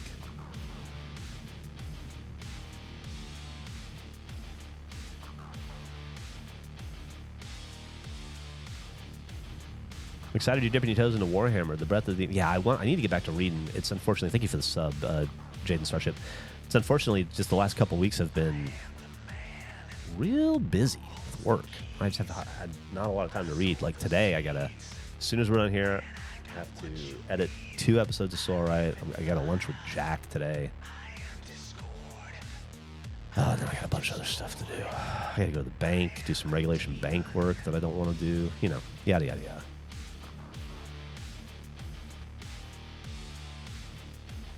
Working at a 100-year-old theater, says Regulatrioi, who does not like it when I say Regulatrioi. A few days ago, hot water pipes sprung a leak under a set of stairs. There was about 15 gallons of water sitting... Oh, Jesus.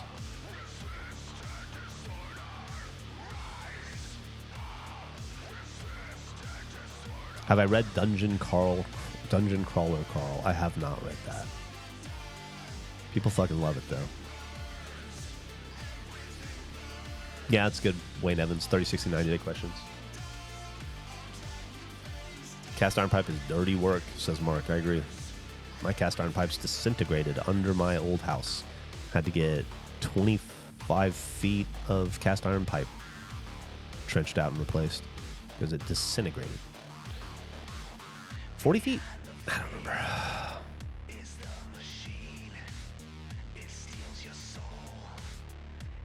Yeah, thank you, Count Casimir. I got another couple. I got 80% of that book left to read still, and I doubt I'll jump from this Warhammer book into another Warhammer book because there are 400 books over here that I've bought that I need to read in other subjects. But next time, unless I'm so into the series that I want to read the second one right away, we'll see.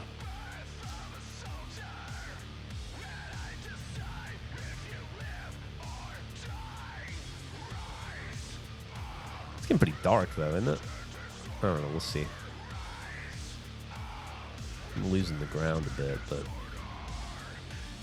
fuck it.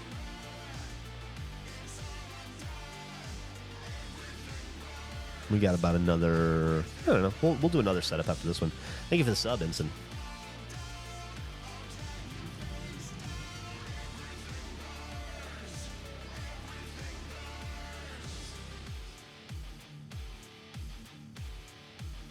Cyberpunk is a 3-hour day-night cycle.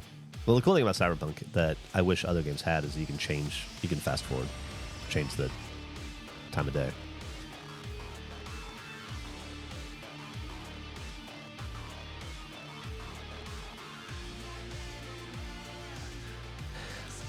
I'm really glad it seemed that way, Real Wayne Evans.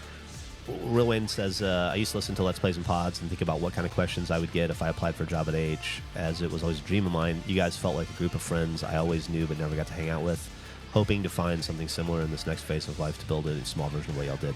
I will say that the thing that we did best in the world was give you guys the viewpoint of us being a group of friends playing video games, which was true.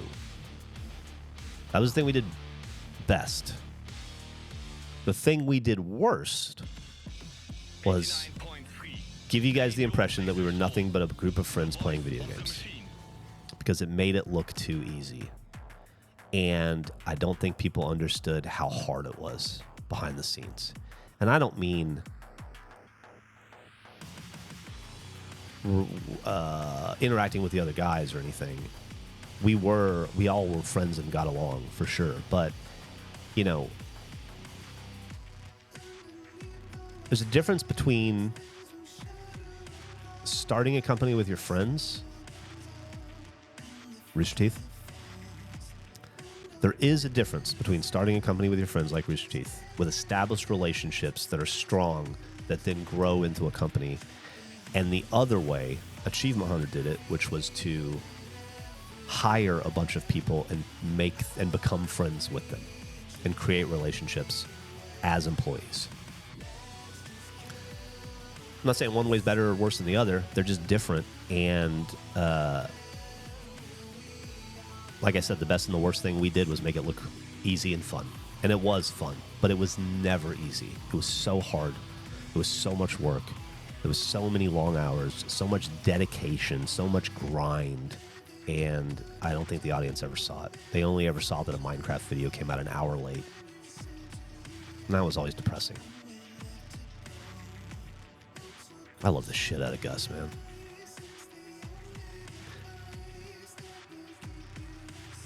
Professional friends, yeah.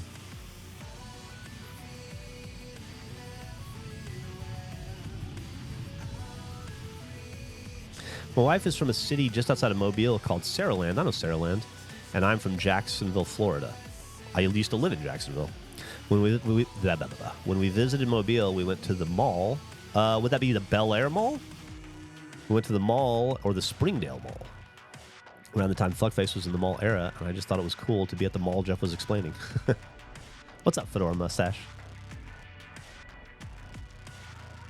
I always had difficulty socializing with my coworkers. Everywhere I've worked, the people I worked with would be the type to only think about going out drinking. I lost the text. It is hard sometimes. Just because you're coworkers doesn't mean you're going to be friends, you know?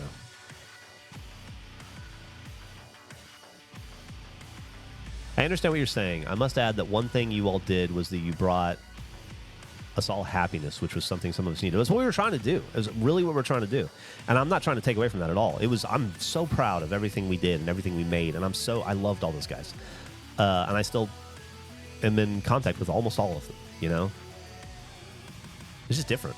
And I think that we did a really good job of making it seem really easy and accessible, and it just really wasn't. I think it's hard. What is it, Dolly Parton's? I'm going to paraphrase Dolly Parton here. I hope I don't bastardize her, but she says something along the lines of, it costs a lot of money to look this cheap, which I think is a absolutely brilliant adage. It took a lot of work to make it look like no work. I'll just say that.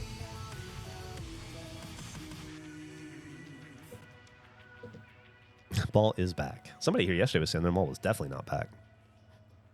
Did I play and beat Cyberpunk? I did. I did not watch the anime. But I did play and beat the game.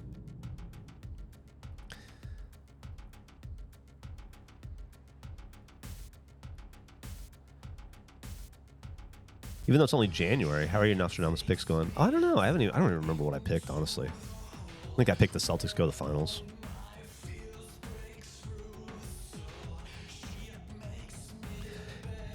Walks are good. Don't make me go to work. Walks are real good. Have a good time. And stay strong. You're killing it out there. You're doing great.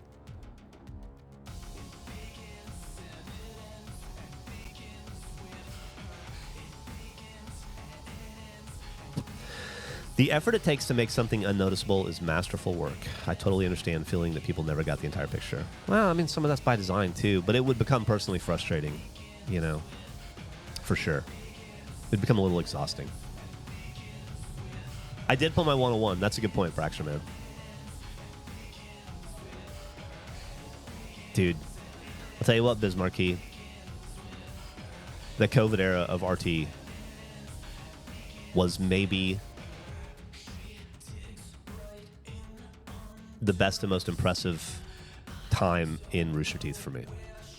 The pivot to become to take a couple 100-person company and flip it in a week to a work-from-home company, and to modify our content but not the output, and to use the opportunity to create new content and new formats. I'm really proud of like every single person at Rooster Teeth during that time. The work that they all did during COVID, especially the first 6 months, was Herculean.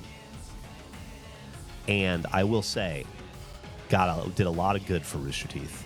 Warner Brothers was constantly asking us, to people like Patrick Salazar, people behind the scenes, the hard workers, how are you guys pulling this off? How are you doing this? Help us do this. Show us how you did it. Help us create content in the same way. And that did a lot of good for Rooster Teeth. Probably kept us around for a little bit longer. Thank you, Not Ferrari, for the sub. Yeah, COVID sucked, but the work that the people did behind the scenes to flip that company around was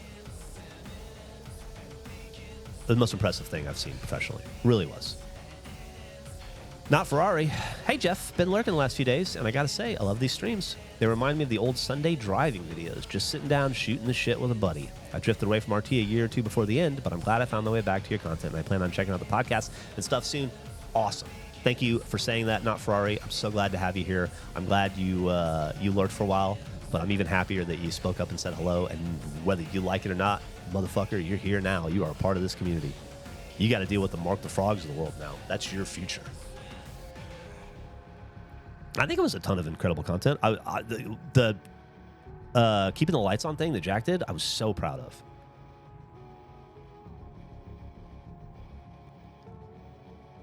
We wouldn't have gotten regulation if it, that is 100. That's true too. There would be no regulation without COVID. We wouldn't have made fuckface. Is the regulation crew going to be at Homebrew Austin this year? I have no idea. Jay-Z Cool Dude says, hey, Geoff, how effective is the AGZ? I remember hearing you use it once. I like it. I've had 2 bad nights of sleep in a row. I don't blame it on the AGZ. But I like it. I've been using it for, I don't know, since like maybe November, early December. And I don't remember to take it every night, but I almost always do. And I do like it.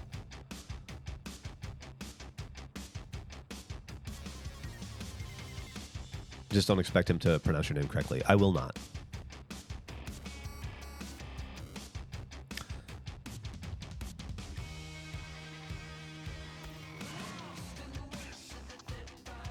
Oh, Noah Kahan just announced his 4th album. I don't know who that is. But it sounds very exciting.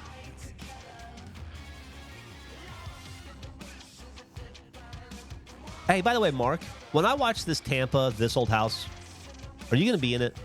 Is that the thing here? Are you going to be like roofing or doing construction work or something and you'll be like in a couple shots? Because that would be a very fucking cool reveal. I was thinking about that the other day.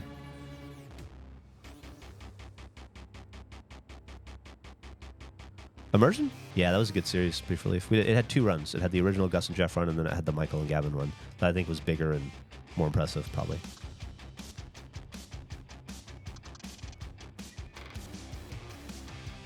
Was hiring Matt and Jeremy planned like that or just on the spot? Come on, man. Once again, one of the best things we did at Achievement Hunter was make shit look easy and like just friends hanging out. And one of the worst things we did was make things look easy and like friends hanging out. Hiring 2 employees and moving them across the country. Jeremy was living in Massachusetts at the time, and Matt was living in Virginia or Carolina, I can't remember. And moving them across the country, dealing with HR, sending out proposals, offer sheets, all that all had to happen. That's all behind the scenes stuff. They did not know they were being hired in the moment, but that was in the works for probably a month to get everything ready. And they knew something was going to happen. Caleb told them that to ask the question. And he was very clever about it. He said, also bring a change of clothes because something might happen. So they really didn't know. They thought they were going to get water ballooned by the crowd, or they had no clue. And so it was a surprise to them. But there was a lot of work behind the scenes to make that surprise happen.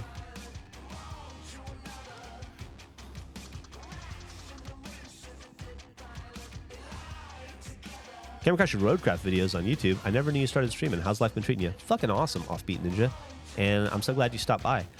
Been doing this podcast with Gavin and some other people called the Regulation Podcast, and that's been our main gig. And I'd love it if you check it out if you get a chance. We also do gameplay and stuff on YouTube, but mostly check out the podcast. What do you think is something the audience knew about or were aware of?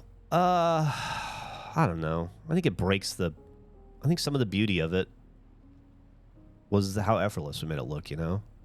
So it's like, it's probably better, ultimately, that you guys didn't see how hard it was behind the scenes, but it was more just like, you know, personally frustrating at times that people didn't understand how much work we were doing and how much shit and criticism we got for being lazy or for not trying hard enough because a video was late or we missed a release window or whatever, when it was like just juggling constantly, all day, every day.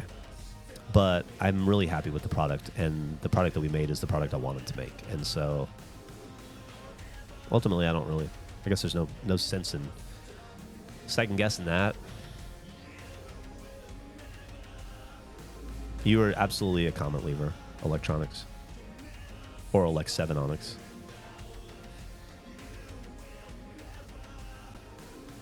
Unfortunately, that's the state of the internet and also gaming culture. Just very self-centered and narrow-minded. That's the internet. It's not just gaming culture. It's just the internet. It's politics, too. You know, that's what all this is, right? It's just people being greedy and selfish at the end of the day. Not being able to see past their own nose for the good of the Commonwealth and for all, and only being able to see their myopic 3-foot view of the world in front of them. But we're not getting political. I'm saying it's not just a gaming thing at all.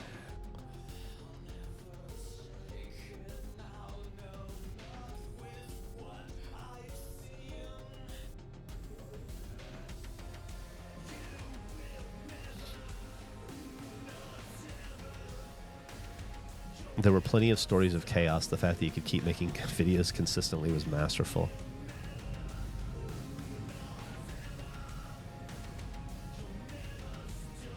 Can't wait for the surprise hiring of Mark the Frog. He's already got the job. He's a moderator on this on these streams. He's at the top of the ladder.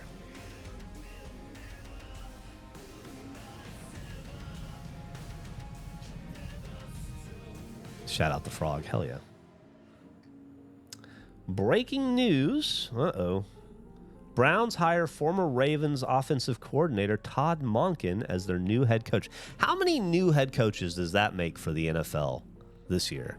Or this last 2 months? Matt Bragg made Minecraft videos before he was hired. That's how he got hired. He was a community member that was making Minecraft videos for us.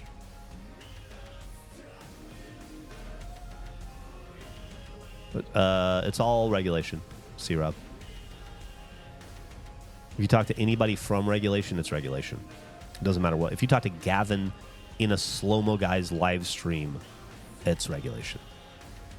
It's the people, not the production.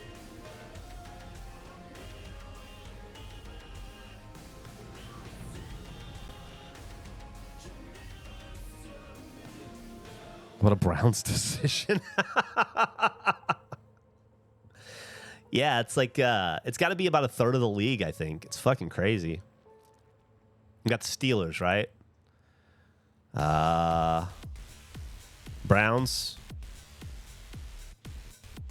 Ravens.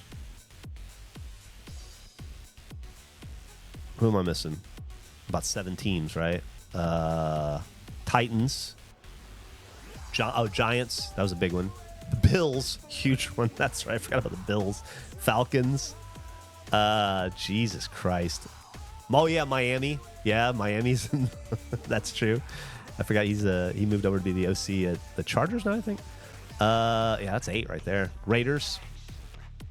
Here we go. Steelers, Dolphins, Raiders, Browns, Giants, Bills, Falcons, Raiders.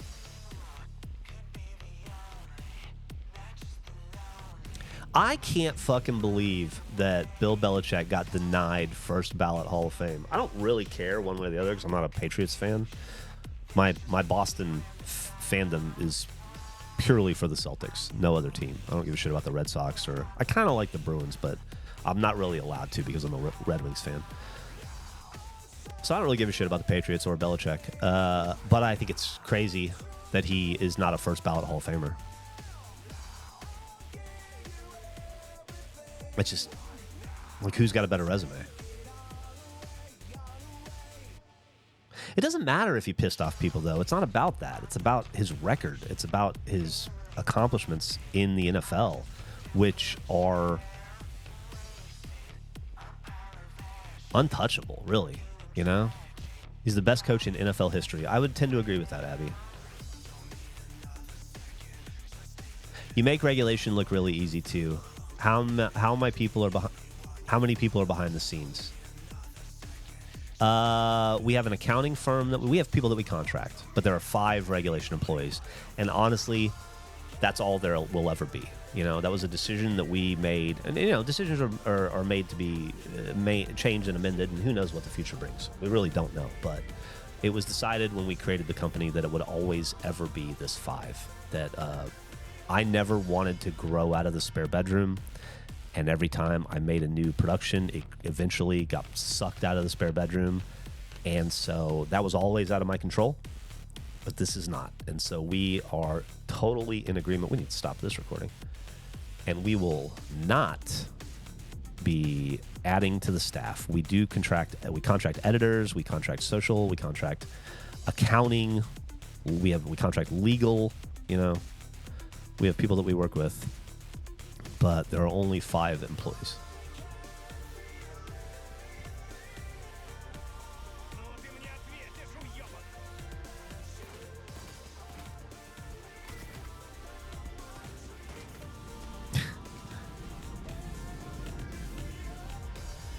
How about, I like this. How about,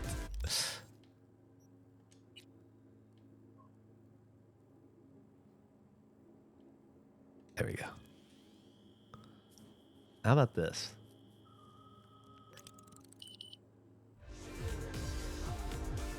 We're going to run a little long today, if you guys don't mind, because I want to record this now.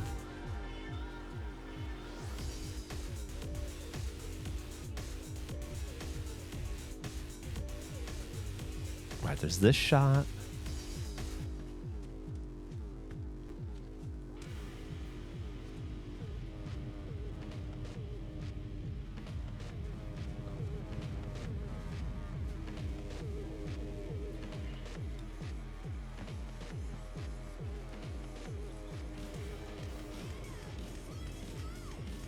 Is that dude pissing? That dude's pissing.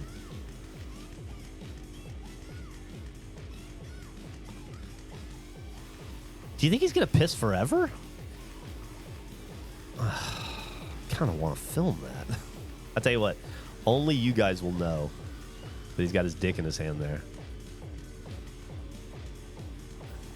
Is it this? I just the back of everybody. I feel like I get better faces here. Yeah, this is the way. This is the way. It's so fucking stupid. I love it. I love it. All right, we're going to do 15 minutes of this, and then I'm going to call it a day and switch over to editing.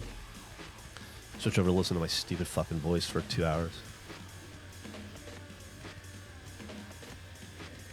What about your content? Sarge Doc says, what about your content do you think inspired so many people into post-production? I run into so many AH regulation fans in post. I think we made it look easy. I think we made it look accessible.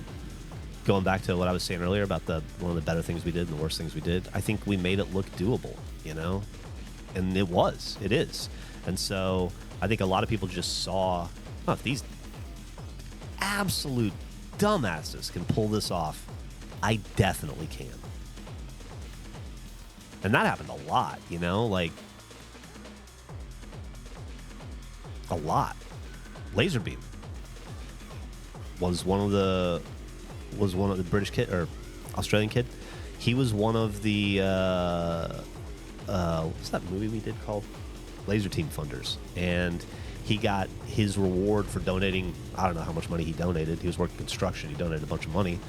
Was to spend a day with Achievement Honor. So he came and he spent a day with us, and he was great. We loved him. He was funny, likable kid. And then he went home and said, "If they can do that, I can." And he became a Laserbeam. Another good example of that is Sea Nanners. Back when Machinima was around, they would have contests all the time, and he would enter the contests constantly because he figured probably not a lot of people entering him, so he would win them a bunch.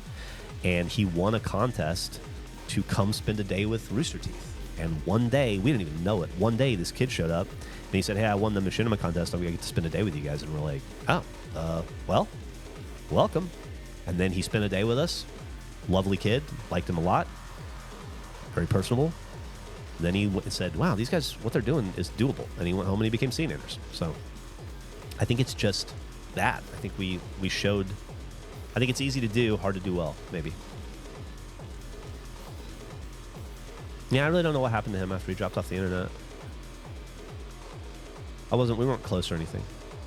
I'm friendly, but not close. 100% AH got me into video editing. It got me into editing too, actually. I didn't edit before Rooster Teeth.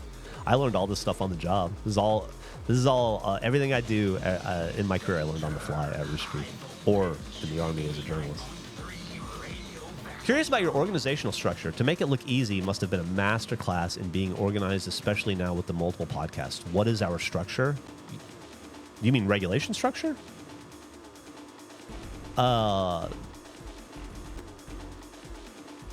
Nick, I mean, we all kind of have our silos. Or not silos, that's not a good word. We all have our lane that we work in, that we do the best at.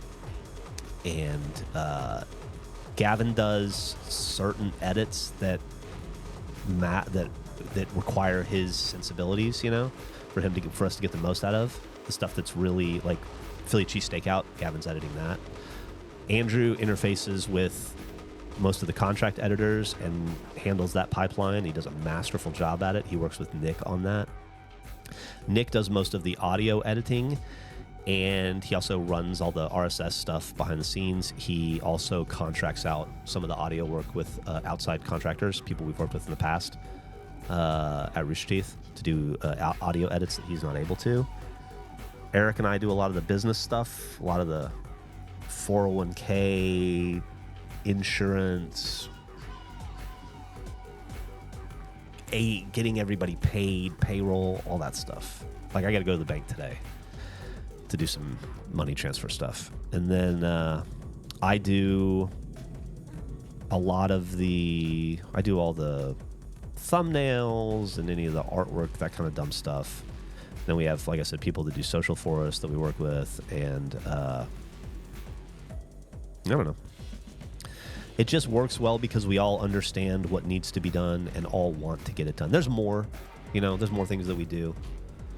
I would say Andrew is the prime, he's the conduit between us and the community. Andrew also is, I would say, the prime idea generator for regulation in the way that Gavin and I were for Achievement Hunter. I think Andrew has that role in regulation. Obviously, we augment and help as much as possible. I love coming up with ideas. I try to come up with as many ideas as I can, but I'd say that Andrew's probably the engine behind all that for the most part. We're pretty scrappy. Yeah, it's scrappy. Eric and I do all the old man stuff, yeah. Dillbot is not on the fan blade anymore. I think we took him down.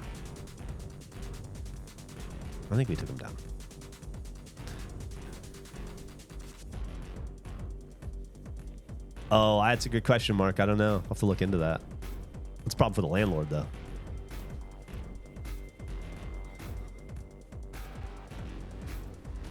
One of the best Between the Heist videos opens with Geoff saying he hopes he never gets the disease that makes you eat other people's poop.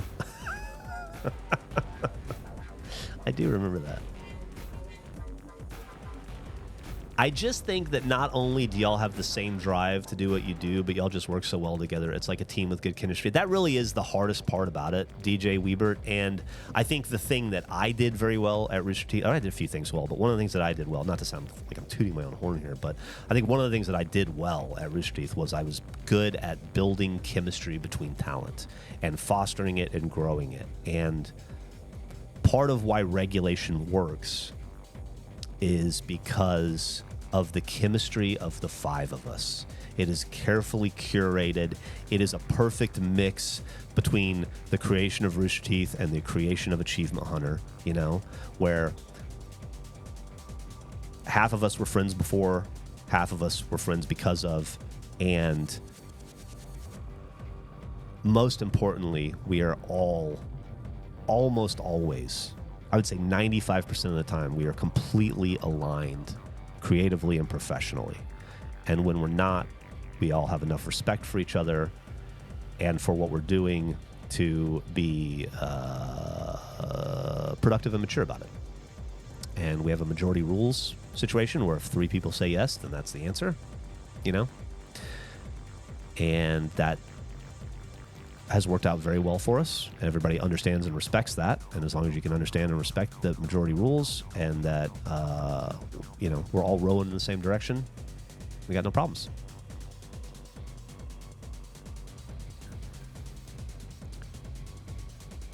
I remember Gavin talking about how editing to him comes down to a gut feeling about an edit and how it's supposed to go. It's so weird how a lot of other post-work friends feel the exact same way. Also with Gavin, and this is the thing, is not often do entertainers edit.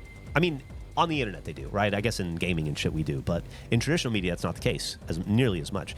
And so one of the things that's great about Gav is that I'm pretty good about building a narrative in a video. I'm pretty good about installing a beginning, middle, and end and making sure we're on path and making sure we're headed in a direction and that there's going to be an ending and that it makes sense as a story when we make a video. Gavin is he's good at that too. He's really good at that. What he's really great at is editing on the fly. If he knows he's going to edit a video, or even if he doesn't, it's not a video he's going to edit, he's good at seeing things from an editor standpoint and steering the content in such a way that it maximizes his ability to edit it into something. And that's a rare talent that Gavin has. Just a rare talent.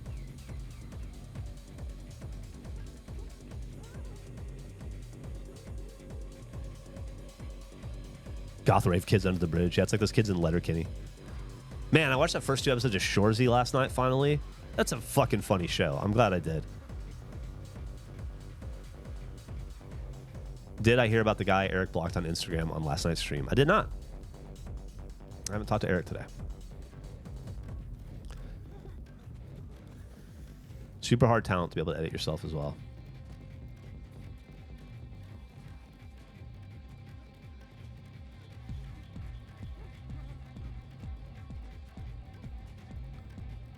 Like the constant drafts, fuck face off, advents, Mario Party March, and now the mini golf. Yeah, it's ideas are rarely a problem for regulation, which I really appreciate. What's up, Fortunate Clouds? Fortune Clouds. I'm doing great. How are you doing? Gotta go see if that guy's still pissing. I will as soon as the recording is over. We got about 5 minutes left, 6 minutes left. How much of your skill in being able to put together a story, like you said, comes from your background doing journalism? I think it helps, you know. But I also, if I'm being honest with myself and you guys, I think I'm a natural storyteller. I think that I'm just able to do that. I don't know if it's something that I learned from my parents or family or whatever, but I think I'm good at telling story, whether it's something that's happened to me or a narrative that we create. And so I think it's probably a combination of that and then the work ethic I developed in the military, and then the work in Army journalism was definitely conducive to it for sure. Chair company's great. You're hiding in the back of your work. Yeah, you gotta be careful with dogs, man. You gotta be careful with dogs.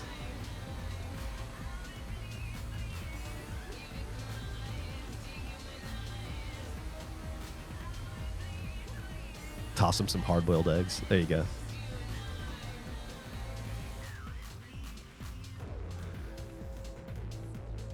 Throw some mofungo at him.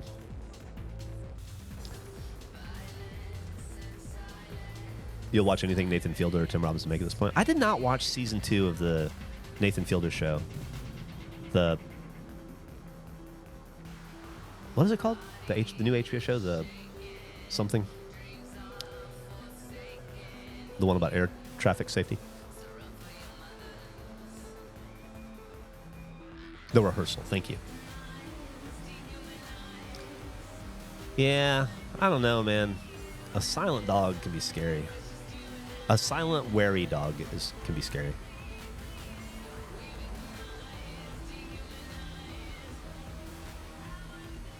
Opinion on grapes. I'm for them. I'm pro-grape.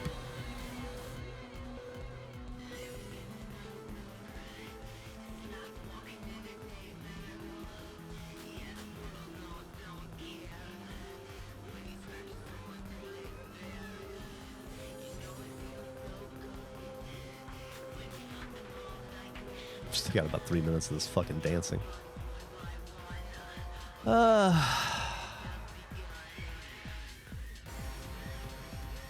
Have you watched any Beast games? Absolutely not.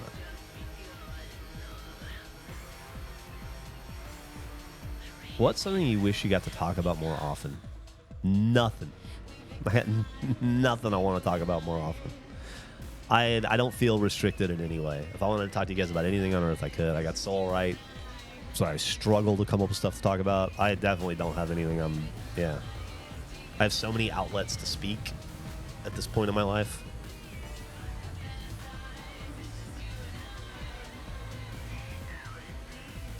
My day's going good. Not looking forward to editing. It's all right, but you know, that's not hard or anything. It's just tedious.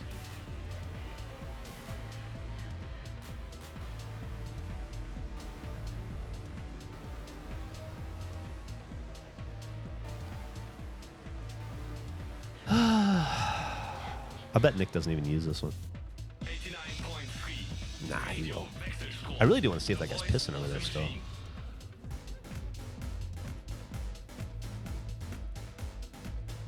These people have got to be tired at some point.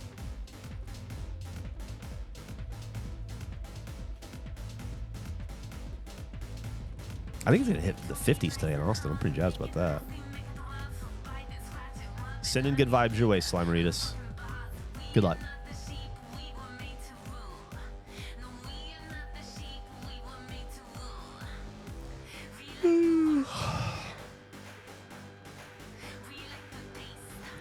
I'll be honest, I don't like the way I framed this front lady dead center. I wish I hadn't done that. But outside of that, I'm not crazy about the framing of the shot, but that doesn't really matter.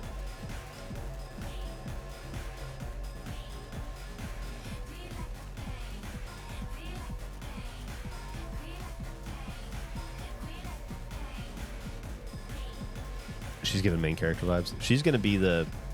She might be the main character in Cyberpunk 2. 2078.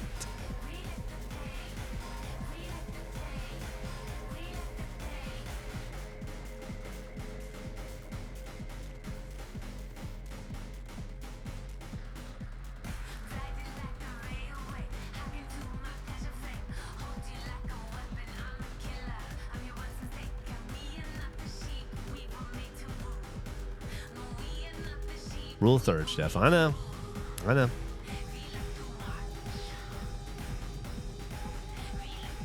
Fable. I'm excited about Fable. GTA 6.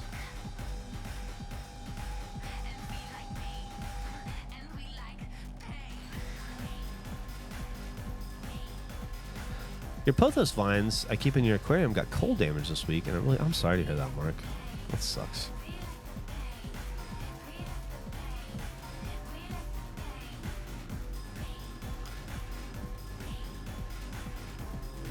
Is there any plan for a High Guard video, or was it just fun for that stream? No, I think we're filming a High Guard video tomorrow, actually.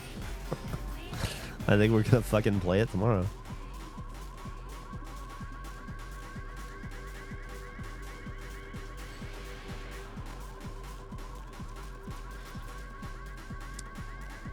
Any more repo? Yes. We recorded a repo for Nick because he loves that game last week. So there is one more repo coming out. I wouldn't expect any after that, though.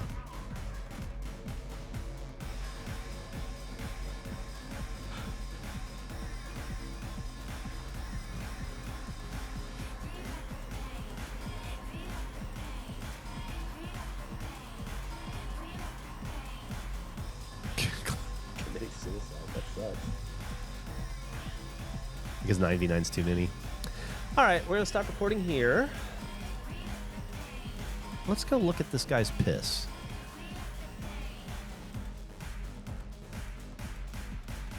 Think I can get away with this for 15 minutes?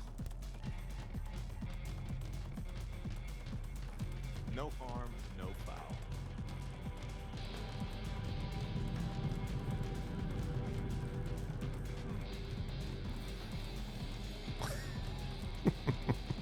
All right, well, fuck it. Let's record this too. I gotta text Jack real fast. Hold on. We're supposed to get lunch today. I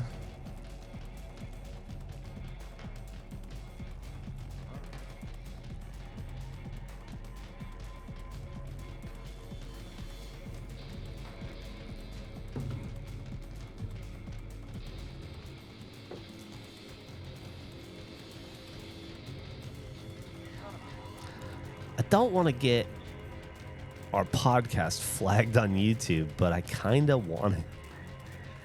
I mean, I'm not actually showing a dick. There is no dick.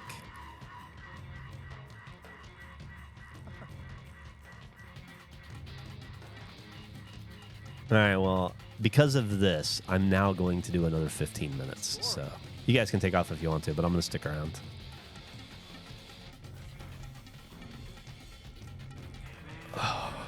I more want to just show it to Nick. Talk about it on the podcast.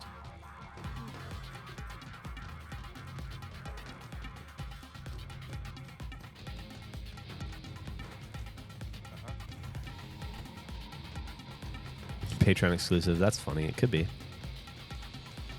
Man, that guy can stream. Yeah, this guy's streaming hard.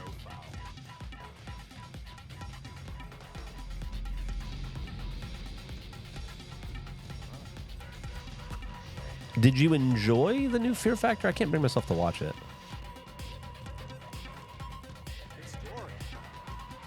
Have you been enjoying Arc Raiders? I haven't played it in a couple weeks. I haven't played it since the new update. I really enjoy it. Really enjoyed it. I just haven't been... I don't know. You just like fall out of stuff, you know? I've been playing Octopath Traveler 0 lately. That's my off-stream game. Stream game's obviously gas station simulator. I've never heard the band Sweet Pill before. 100 Dabs. What kind of music is it? And I'm I got really sucked into Octopath. I guess it's a prequel. I've never played any of the games before, but this is the new one. Yeah, Zero, and I'm really digging it. I'm really digging it, and so that's gonna, I think. Shit. What is going on with relic malfunction? What the fuck was that about? Philly-based female-fronted emo act. What were they called again? Hold on. What? Sweet Pill. I'll check them out. Thanks for the recommendation.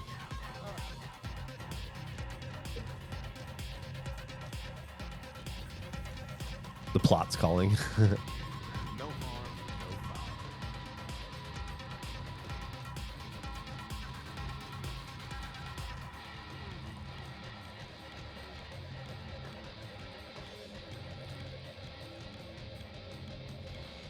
Oh, that's cool. I don't know if I've ever seen Primus. If I did, it would have been like at a Lollapalooza in the 90s, maybe.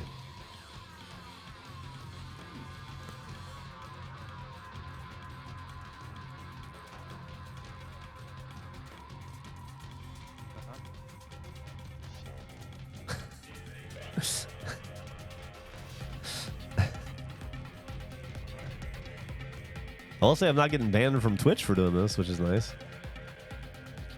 But it's also just in the fucking video game.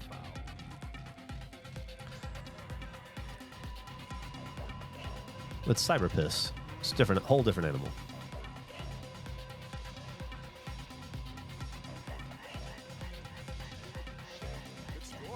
We're just watching this guy pee. Cyber bladder, yeah. He's got bladder 2.0.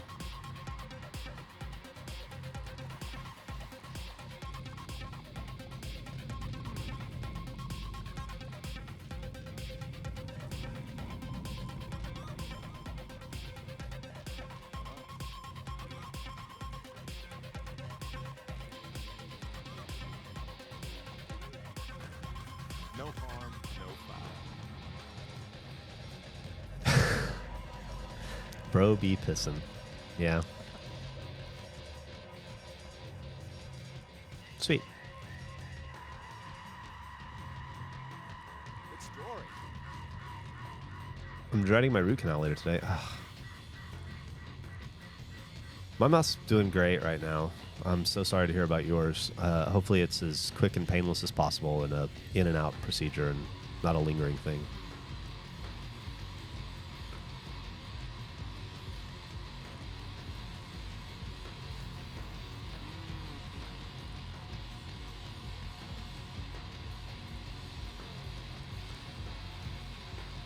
No harm, no foul. 5 minutes. 10 more minutes.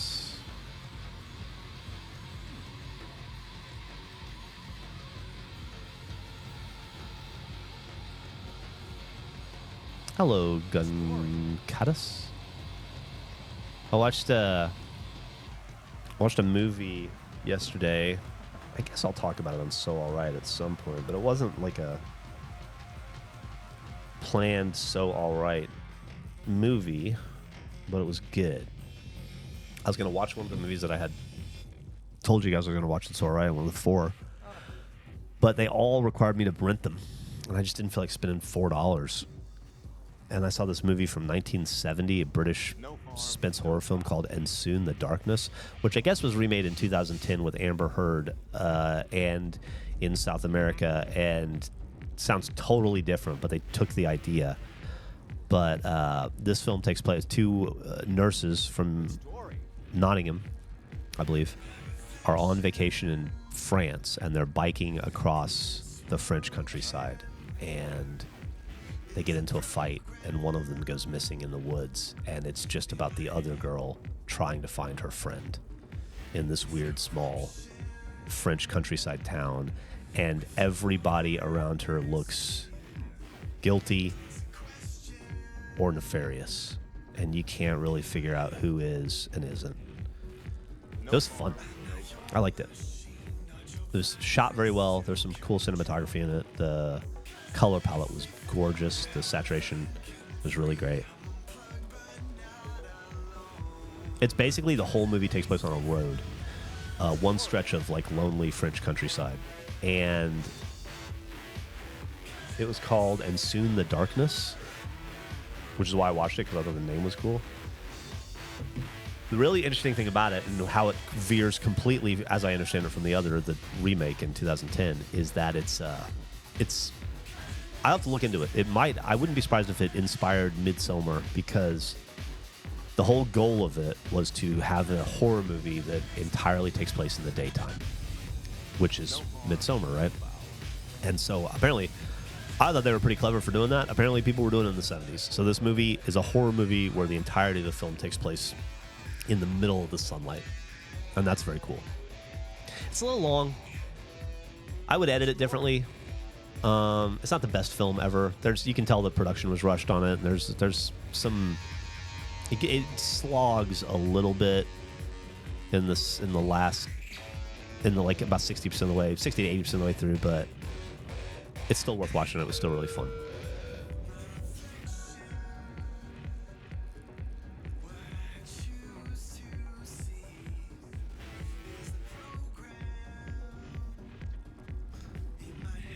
You don't want to go to the dentist again, I hear you.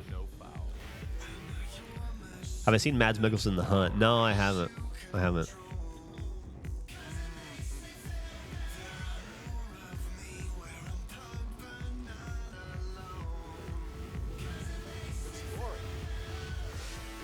I saw that dude at a basketball game. He was courtside at a NBA game I went to.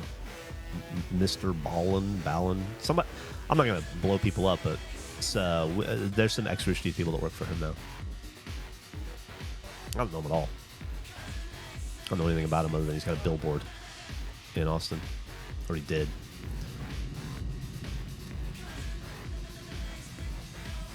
No harm, no foul.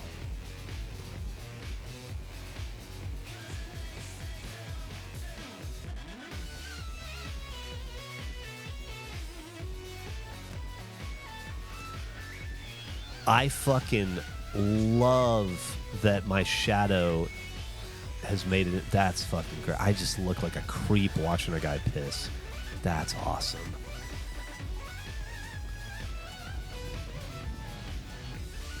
Just hands down, staring straight ahead. Like, that might be the creepiest fucking thing.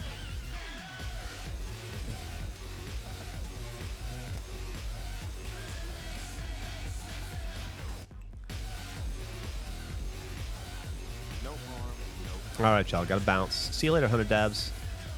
Have a great one.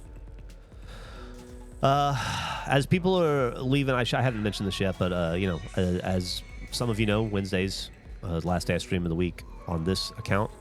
Monday, Tuesday, Wednesdays, 8 a.m. to 10 a.m. I will not be streaming here tomorrow morning. I will be recording the Regulation podcast instead.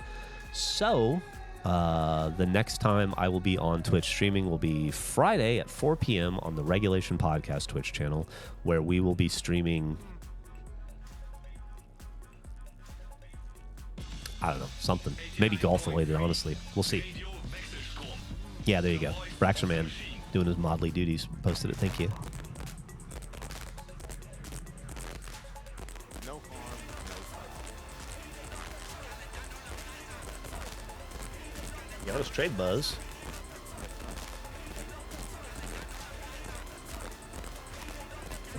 I don't know, man.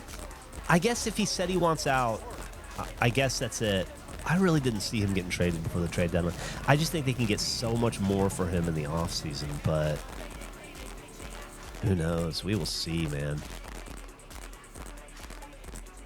Does Geoff That Sucks still work?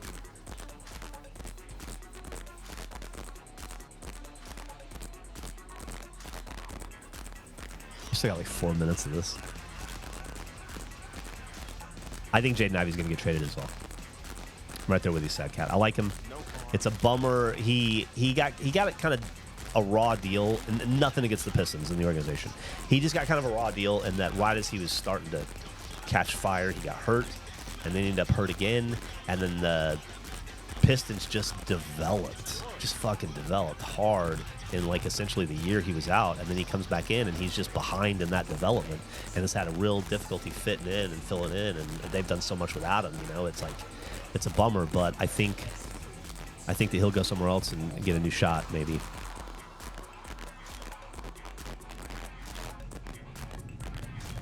OKC can trade for anybody on earth if they want to. They're not going to. They don't need to. I hope to see Boston make a trade. It'll be interesting to see if Milwaukee does, in fact, move Giannis. It'd be interesting to see if the Knicks make a panic trade. I don't think the Mavs are going to move AD, but they might. I just don't know. Sweeney Raid, Sweeney Hype. You guys are always so good at raiding right as I'm about to leave. Welcome, Sweeney Raiders. For the next 3 minutes, we're going to be hanging out. Good to see you. We're just going to watch this guy piss for another 3 minutes, and then I'm going to be done.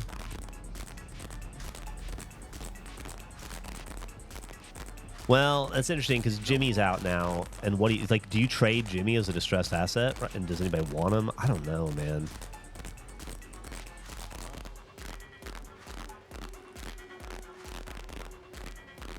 Okay, back from ads.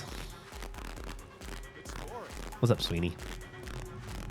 Waiting for the piss stream to end so I can go on my lunch break. Yeah. So it's going to be weird. It could be a really... Oh, we should raid... Yeah, I do, Hex. How do I do that? I think it's over here. Hold on. That's a great idea.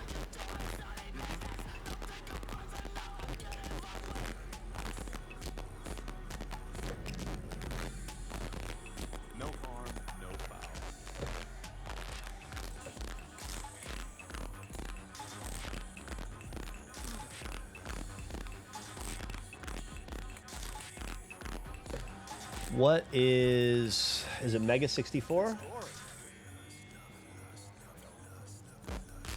Mega 64 podcast? Is that the stream? Mega 64. Okay, I can just hit the button here and do it. Do it here in just a second.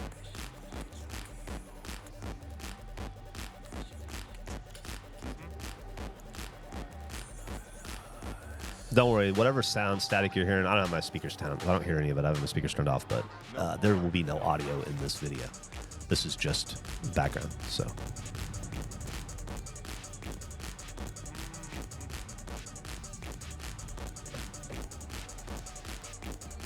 Rock is dead ass asleep over here. That's really funny. All right, that's our 15-minute mark. I'm gonna go ahead and stop recording. That's enough piss for today.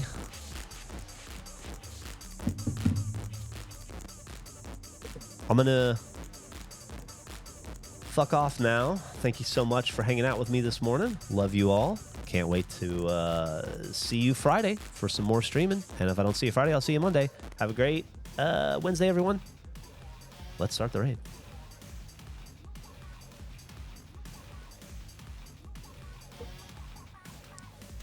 Bye.